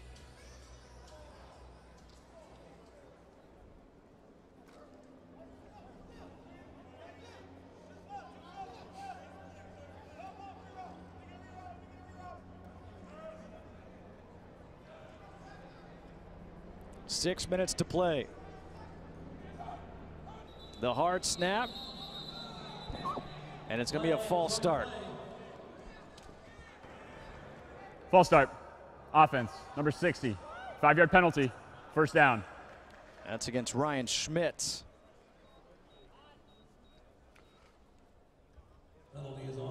So that play call washed away. And now you're looking at 1st and 15.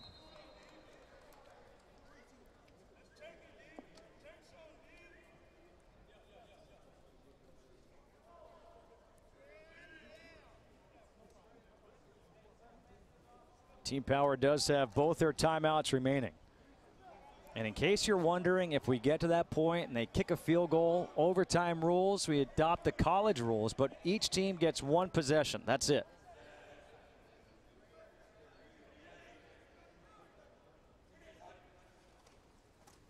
O'Brien moving in the pocket, and he's going to get sacked. Toby Johnson, the big defensive lineman, 6'2", 290, takes him down, a loss of 6. That's just, go ahead, Justin. That's just a great effort there. Now this Power offense is moving backwards here. Well, it's moving backwards, and now it's going to force you as a play caller to take more and more chances in your play selection, because you're going to want to try and get big chunks of it back. Those are lower percentage outcomes. So the draw play here, if it's one of your plays in the bundle, could be an option for you. And my question for you is, because this is not your typical game, right? Do you treat it any differently here on 2nd down? Because you know you're going to have to go for it on 4th. I don't know if you treat it any different. I think you treat it just like it's regular 2-down territory, and you realize that you've got a long way to go. You want to get half of it back. Empty backfield on 2nd and 21. Pressure coming quick. The pass is complete to Chuck Jacobs. And Jacobs is down at the 43. He'll get 6 yards back. This down is absolutely critical. Look at where the clock is at, the time left, and the area of the field and the line to gain. This is going to be a very, very difficult conversion. If Team Grit can hold right here, it might be the difference in the game for Solomon Wilcox's team in red. They have to get to the 42 of Team Grit.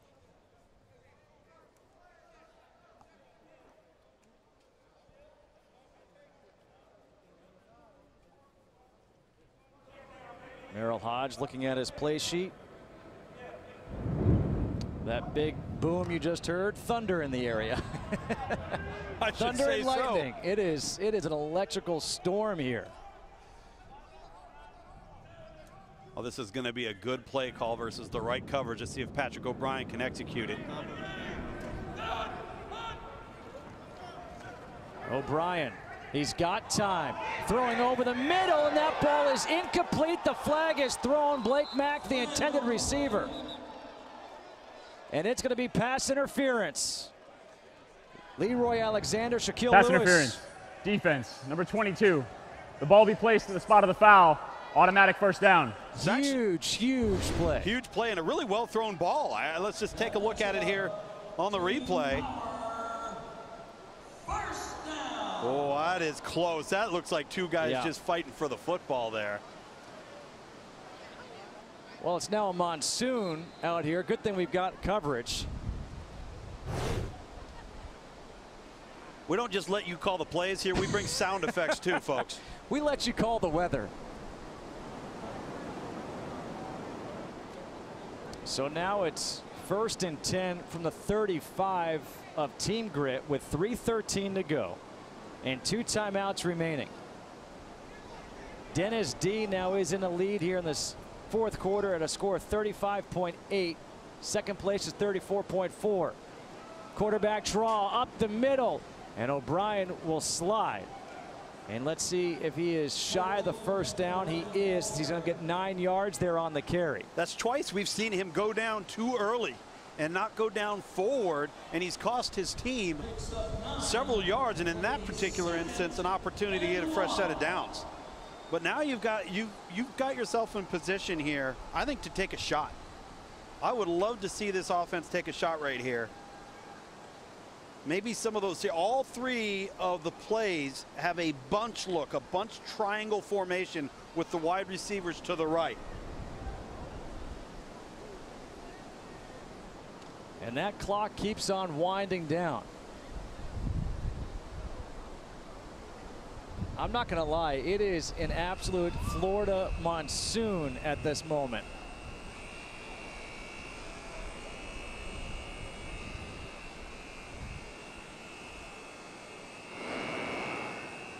O'Brien dumps it off to Silas, who misses it. That'll stop the clock at 2:05.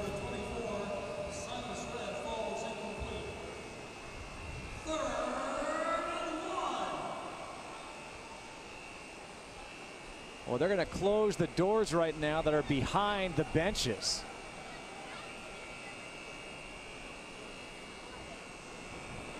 We've had some wacky weather here in the 3 weeks.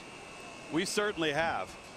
Cold, hot, storms, you name it. We've got it. I feel like it's a biblical rainstorm right now. All this, and Merrill Hodge is trying to get his first win. With 2:05 left, and the fans playing on the app are saying, I don't care about that. I want to win the money. Show me the money. And the question is, do you want to just take points if you don't get it here and try and kick the field goal to take yourself into overtime?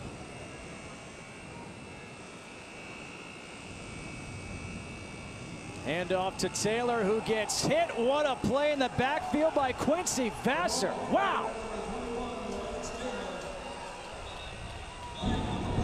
There is a flag on the play. And that is just a flat, stupid play by Quincy Vassar, who not only made the play, but just gave this team a first down. After the play, unsportsmanlike conduct, defense, number 99. Penalty is half the distance to the goal, automatic first down.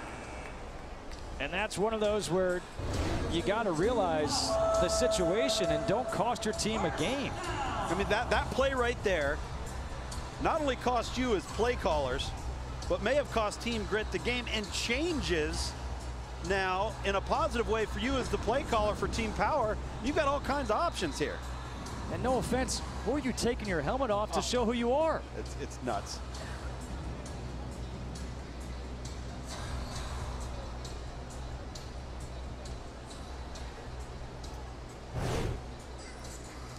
And guess where he is right now? He shouldn't be smiling, I can tell you that much. He's on the bench. 1:57 left, and the ball is on the 14-yard line. Merrill Hodge wants to win this game. I don't see him given many field goal options with 4 downs coming up right here. Empty backfields on first down for Patrick O'Brien. O'Brien, he completes that pass to Chuck Jacobs. Will Smith with his 7th tackle of the game. It's a 7-yard pickup, and Team Grit only has 1 timeout remaining. Thinking, do you try to stop the clock to save some time in case you get the ball back? But at this point right now, it looks like it is Team Power. It's their game. They're going to be forced to, after this play, like it or not, if they don't allow a score, to call timeout, because if I'm Team Power, I'm letting that clock run down to about 2 or 3 seconds before I snap this football. It's 2nd down and 3 from the 7-yard line.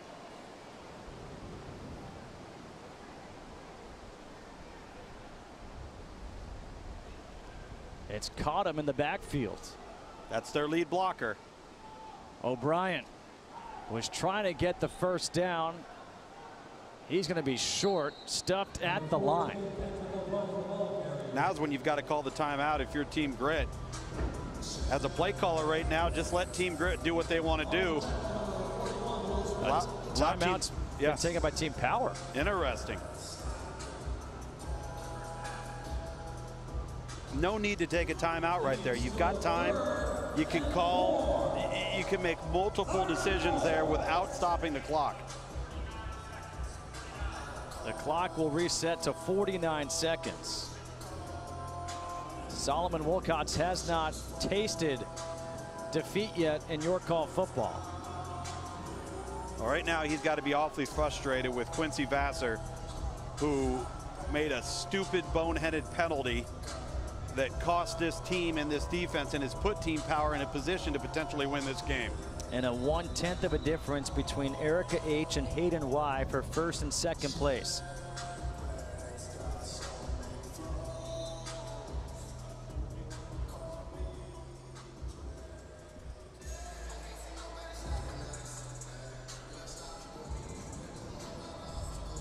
"49 seconds.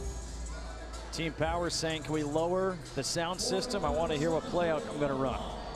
49 seconds left in the game. 66% of the fans have agreed on this play with Josh Robinson in the backfield.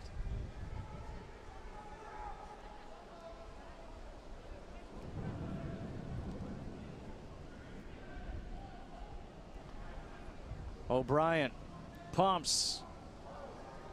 O'Brien out of the pocket, throws to the end zone. And it's going to be caught, but shy of the end zone by Jordan Reed.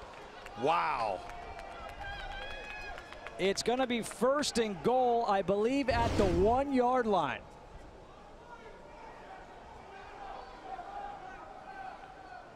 Wow. Pass complete to number 81, Jordan Reed. Shaquille Lewis, who got called for the pass interference, was there to stop him. So it's first and goal from the 1 with 43 seconds to go. Remember last week, we saw Silas Red go over the top. Right. That's right. Well, they're going to want to run the football here. They feel most confident doing it. And the fans call quarterback sneak. I like it. O'Brien getting the push from behind, looking for the signal. No signal yet. The clock continues to run, and there it is, touchdown. Patrick O'Brien gets in for the touchdown.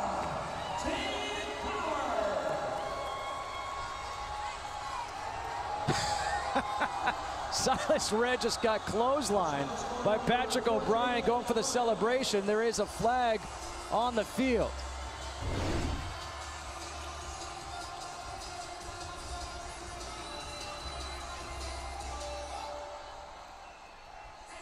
So last week it was Silas Red going up and over. This time it's Patrick O'Brien going low.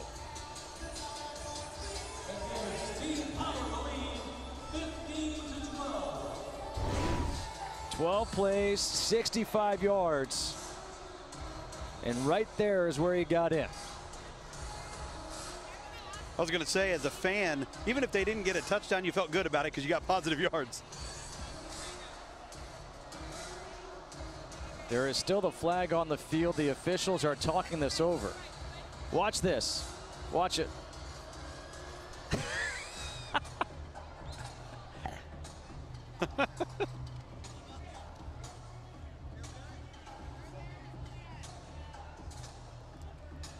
Justin Elliott, our referee, is going over and speaking with Solomon Wilcots right now.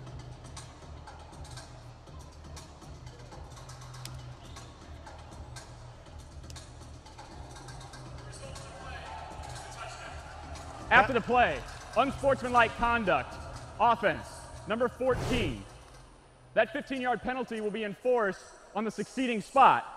We'll try for point. There's some jawing going back and forth between Quincy Vassar right there. Clock to 38 seconds. Quarterback Patrick O'Brien. I don't think O'Brien took too kindly. No, but let's think about this right now. If Team Power does not convert, correct, that means that Team Grit will start with the ball at the 50-yard line with 1 timeout remaining in a 3-point game.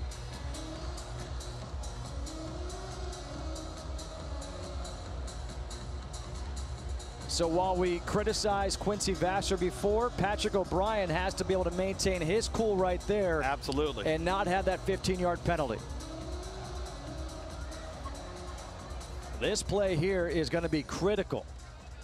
It's a difference of Team Grit needing a field goal or a touchdown to win. Robinson in the backfield.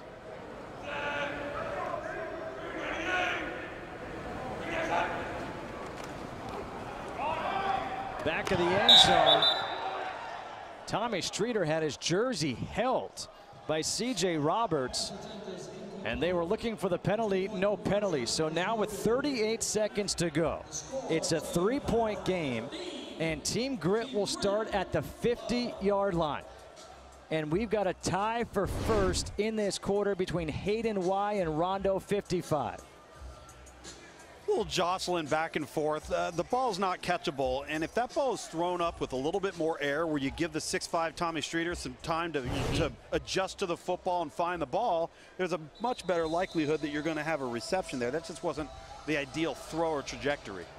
So, okay, here we have Vadley will take over at the 50. Vadley has 3 drives, 3 scores, a couple of field goals and a touchdown. 15-12, Team Power leading. 1 timeout remaining for Team Grit.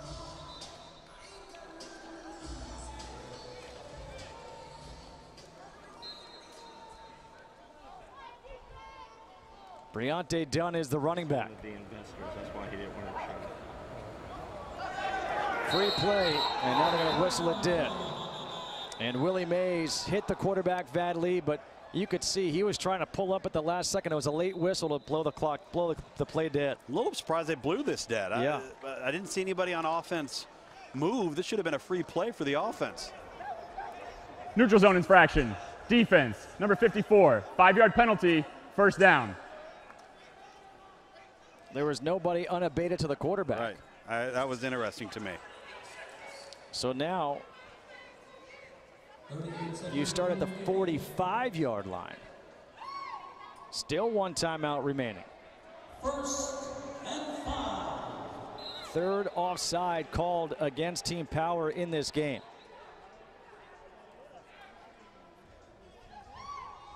Remember, you've got Kendall Lawrence in there in the backfield for this Team Grit team. They love him catching the ball out of the backfield, and he is going to be lining up as a receiver.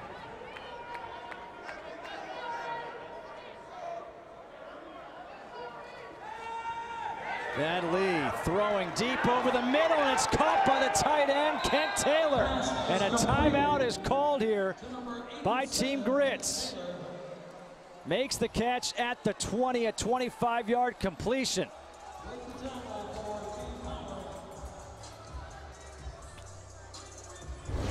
Again, getting the vertical throw down the seam versus cover 2. It's a great look, excellent throw. Vadley has thrown that ball so well here tonight. And look at the leaderboard now. Tar Bear at 54.6, Ravens _CM at 54.2, and Don H at 54.2, A_Cask at 54.2. This thing's getting really tight down the stretch here, Justin. This is what happens, and we could see our first overtime game in your call football history. Vadley 7 for 10, 154 yards and a touchdown.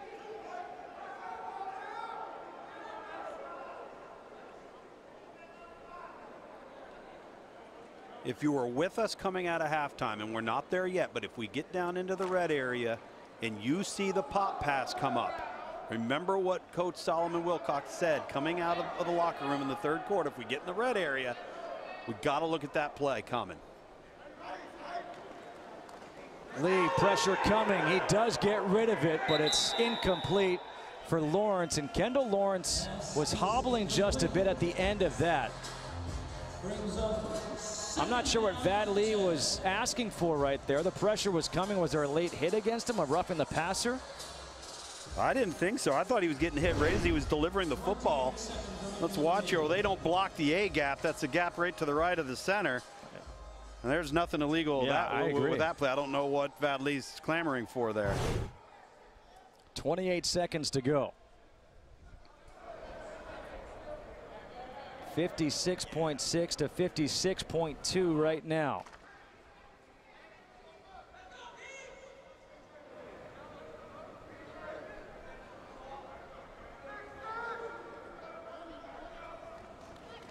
Lee to the sideline, and it is complete to KJ May.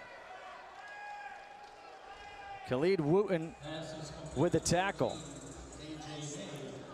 It's going to be shy of the first down marker. It's going to be 3rd and 1. There's that comeback play that everybody loves. 3rd and 1. No timeouts left for Team Grit, so they've got to be very, very careful if they were to choose to run the football here. Not a wise option for you. I think you've got to take some chances into the end zone now. Let me ask you a question. Are you taking the shot in the end zone? If you don't score here, are you kicking the field goal and forcing OT? Oh, man. Wait, hold on a second. Oh, listen. No, I'm not. I'm going to go for it. 3rd and 1. Lee trying to extend it. Lee throws to Lawrence, makes the catch for the touchdown. And just like that, Team Grit goes back on top, and I go back to the penalty against Patrick O'Brien. Yep. The penalty against Patrick O'Brien, which is essentially the same penalty as Quincy Vassar, and looks like it's going to cost Team Power. And that is, again, the legs of Vad Lee being able to extend and create when things aren't perfect, finding the outlet. Kendall Lawrence has had a wonderful day for this offense. Solomon Wilcots, he talks about that kid, Kendall Lawrence. Fist pump. 3rd lead change of the quarter, and wow, a Gatorade bath early on for Solomon Wilcots.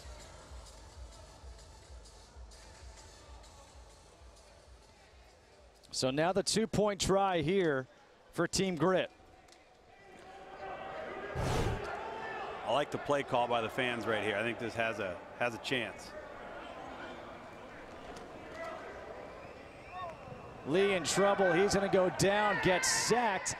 And you might say, okay, he got sacked, but that's a big play because that's a big negative play on the call for the fans playing at home on the game.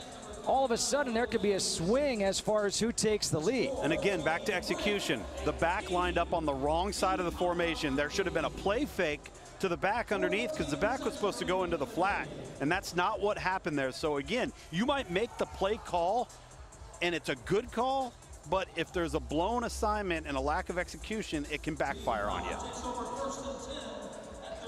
Well, 1 timeout remaining, 3-point game. Team Power can still get into field goal range. But right now, Team Grit is dancing all over the field, thinking they've got this. And don't forget, they already dumped the Gatorade over Solomon Wilcots.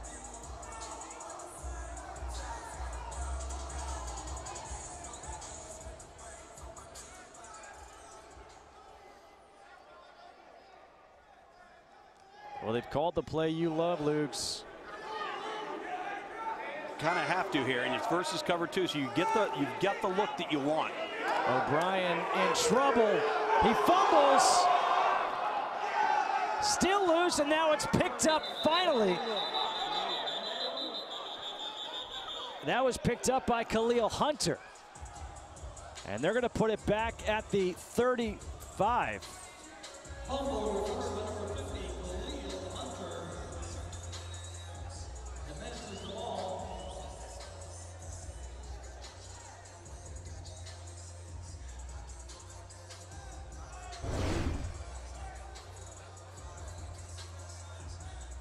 That is clearly a fumble. A fumble under 2 minutes, recovered by the offense, is brought back to the spot of the fumble.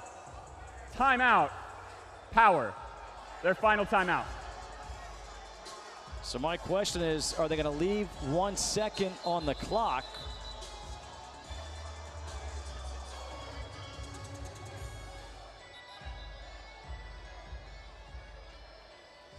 And the real question is, right now, Ravens _CM 68.2, Coos 67.6, A_Cast 67.1.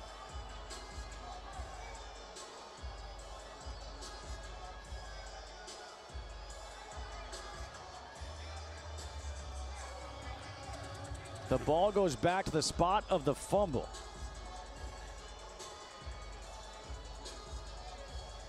And I was almost wondering, was there a change of possession? It looked like Team Grit may have had the ball, and then they fumbled it. Yeah, I think when it looked like he had it, he was laying on the ground. And I don't know, we couldn't see from our angle whether that ball was secured or not. This is the most interesting version of cover 2 you will ever see.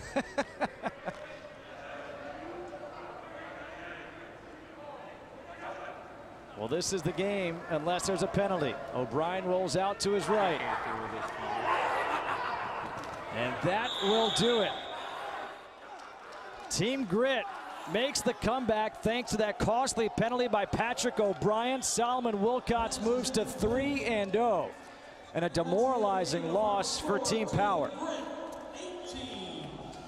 Listen, as most games play out, it's who makes the mistake. It's the negative plays that have the bigger impact. Most games aren't won, they're lost because somebody makes an error. And down the stretch here, Justin, we saw some critical errors, and it just so happens that Team Power made more than Team Grit here tonight. Our postgame wrap is presented by Manifest Distilling, the postgame gathering spot of Your Call Football. The play of the game. It was this, the scramble by Vad Lee, able to find Kendall Lawrence, and Lawrence reaching for the pylon. And that's the reason why this team was able to come back and win the game. Wow. Just making just enough plays. Just one more play than the other team down the stretch. And we are joined now on the field by Vad Lee. Vad, thanks for joining us. Congratulations. What a win. What'd you tell your team when you realized that you would get the ball at the 50 to start that final drive? Hey, one of the reasons why, you know, love you, boy. Hey, that was a nice kiss. One of the reasons why, you know, I wanted to play second. One of the reasons why I wanted to play second is because I wanted the ball in my hands in those last second moments. That's every quarterback's dream. That's why I signed up to play quarterback. So I told those guys that let's keep our composure. Hey, and let's go score. Let's keep it very simple. You know, when it comes to the play being called and then things breaking down and your ability to make a play after things have broken down, that seems to have distinguished you from the rest of the pack at Your Call Football. What is it about that part of your game that gives you so much confidence that when things aren't ideal, you can still make a play? Yeah, it just gives me another option. That's what it gives me. You know, of course, I want to be able to pass the ball first. That's my first motive, is to pass the ball. But if things break down, especially those last-second moments where they're not counting for you, you know that you can kind of improvise on that last touchdown play. I told all the receivers, hey, improvise. If I don't throw it right now, just improvise. And Kendall Lawrence did an amazing job. The offensive line did an amazing job. To God be the glory. Football is fun, man. Well, speaking of fun, speaking of receivers, you actually became a receiver in this game. How much fun was that for you? Because I saw your smile when you went back to the huddle. Yeah, that was a great play call by the fans. At first, I'm not going to lie, when it's 3rd and 8, I want the ball in my hands to throw the ball. But those fans, they called a great play, and our receiver, he threw a nice throw. So hey, we got the first down, kept the drive going, and ended up scoring. So, Vad, with this being Your Call Football and the play not coming in from the coaches in terms of what you think's going to happen, you don't know what play's coming because it's coming from the fans. Right. What's that like in the huddle waiting for that play before you head to the line of scrimmage? Oh, well, first, you know, you got a bunch of big, sweaty guys just standing there waiting for this long play call. And, you know, you're just kind of waiting. You're hoping that the fans call the right plays, which they did a lot tonight. And thank the fans. But, you know, it's something that we go to practice every week, and we execute our plays. You know, it's not an extensive playbook. It's still a big playbook. We got over 60 plays in. But, you know, we just got to execute every day at practice. And by executing at practice and having that intensity at practice, hey, it just relates to the game. Vad, thanks so much. And by the way, congratulations on the birth of your child last week. Thank you. The birth didn't happen yet. Oh, but still? No, we're a little behind, but I think the baby was waiting for me to go home tomorrow. So tomorrow, I think is going to be a promising day. Well, Vad, awesome. if that baby shows up tomorrow, you better tell them they owe you rent. Okay? Yes, sir. Thanks so much, Vad. All right, God bless. Love you. All right, so there we go. We were told last week he just came back from the baby being born. She's way overdue. Well, anyway, we've got some questions coming in from social media, so let's see what they are. and let's see if we can answer them for you. Again, as Team Grit wins, First Spouse writes, what are your takeaways from this game for player strategy to win game number 4, Mr. Luganville? Wow, I think it's to continue to vote conservative and vote with the percentages on early downs so that you get those points up front. And if you get ahead of the chains and then on third down your playbook's more wide open, you're going to feel a little bit more confident with some of the plays that you have at your disposal. The thing you want to avoid is losing yardage on first down and second down. That causes real problems for you because it puts the offense on their heels. All right, one more question here, and this is coming from AGP. AJP, who's one of our leaders. Tom, can you stop giving such good advice? You're making it too easy for other players. Well, wait a minute, AJP. We just had you on our program to open the show tonight because you won last week. So I guess you're benefiting from what Justin and I are doing here for you. I'm glad you're enjoying it. I really am. Yeah, thanks so much for the questions. We've got some more questions now to ask the winning coach, Solomon Wilcots. Coach, you got the towel around you. We saw the Gatorade bath coming, but let's talk about that final series for you, that final drive. What did you tell your team when you realized you'd have the ball starting at the 50 down by 3? Well, they asked me if I wanted to take the penalty on the 2-point conversion or if I wanted to take it on the kickoff. I clearly wanted it on the kickoff. I knew we get good field placement. And so Vad basically was the guy that really had to make it happen. We knew he would make it happen. That was that wide pop that we talked about at halftime. And so we got the ball into our tight end. He made a great catch over the middle. And the offense just hung in there. We had to really dig deep in order to get this win tonight over Team Power. You know, Solomon, most games are lost. They're not won. It comes down to the team that makes the fewest errors. And I know you weren't pleased with Quincy Vassar and the decision he made late. Then it gets compounded by Team Power when their quarterback does the same thing that gives you the field position. You know, what's your message to fans as they're calling plays and they're seeing the emotion of the players and negative plays and things that happen when it comes to going ahead and making that final call? Well, we really want our players to play with great discipline and great professionalism. And we talk about it, hey, don't pull the pin on your own hand grenade. Let's not be the team that beats ourselves. And we had one of those moments with Quincy, but he's going to learn from it. And he did learn from it on that final drive. He was the guy that was getting pressure on the final play. And so you just got to hang in there as a team. Our goal is, and our message is, let's stick together. No matter what happens, our unity has to pull us through moments of adversity, and I think we saw that tonight. We had our backs up against the wall tonight. Speaking of backs, how's your back feeling right now with all that water on you? Very wet, very wet. Well, Solomon, thanks so much. Congratulations as you move to 3-0. All right, thanks, guys. So there we have it, 3-0 for Solomon Wilcots and Team Grit, a come-from-behind victory as we now take a look at the leaderboard. So a couple of leaderboards to look out for in this one, right? So we have the leaderboard of the quarter, and that was D Magazoo 12, who won 68.2. Look at second and third place, 1/10 of a point, $500, $400, $300 for those winners in the fourth quarter. Now you also have the game winners. And T-Alt won $5,000. That was a big discrepancy right there. I mean, huge. 5 points right there. Ricky C won, got $2,500. Mustang Fan 99 gets $1,000 for that. And of course, we then look forward to the cumulative score, the overall leader. And this is the one that's worth $10,000. And right now, Chaos McNasty. He's got the best name. At 420.9, a narrow lead over our winner, T-Alt, who has 419.6. It was quite a night here tonight. The best game we've seen so far, bar none, by both teams. Both teams got off to better starts than they had in the previous 2 weeks. And then we have a photo finish at the end with two teams playing very, very competitive football. And again, it's just that one play or two that defines your team down the stretch. And sometimes it's not the positive play, it's the negative play that costs you. And as far as this is concerned, remember, next week, the final game of the Your Call Football Series number 2, $10,000 is at stake for the overall series leader, $5,000 for second, $2,500 for third, and of course our normal game payouts.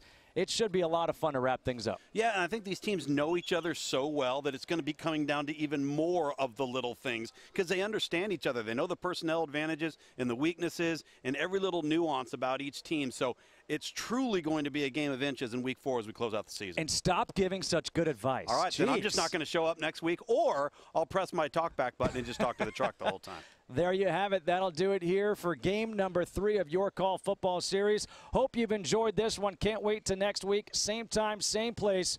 You can watch it. Lots of money at stake. Don't forget to tune on in. That'll do it for Tom Luganbill, myself, Justin Kutcher. Can't wait to see you next week for the final one.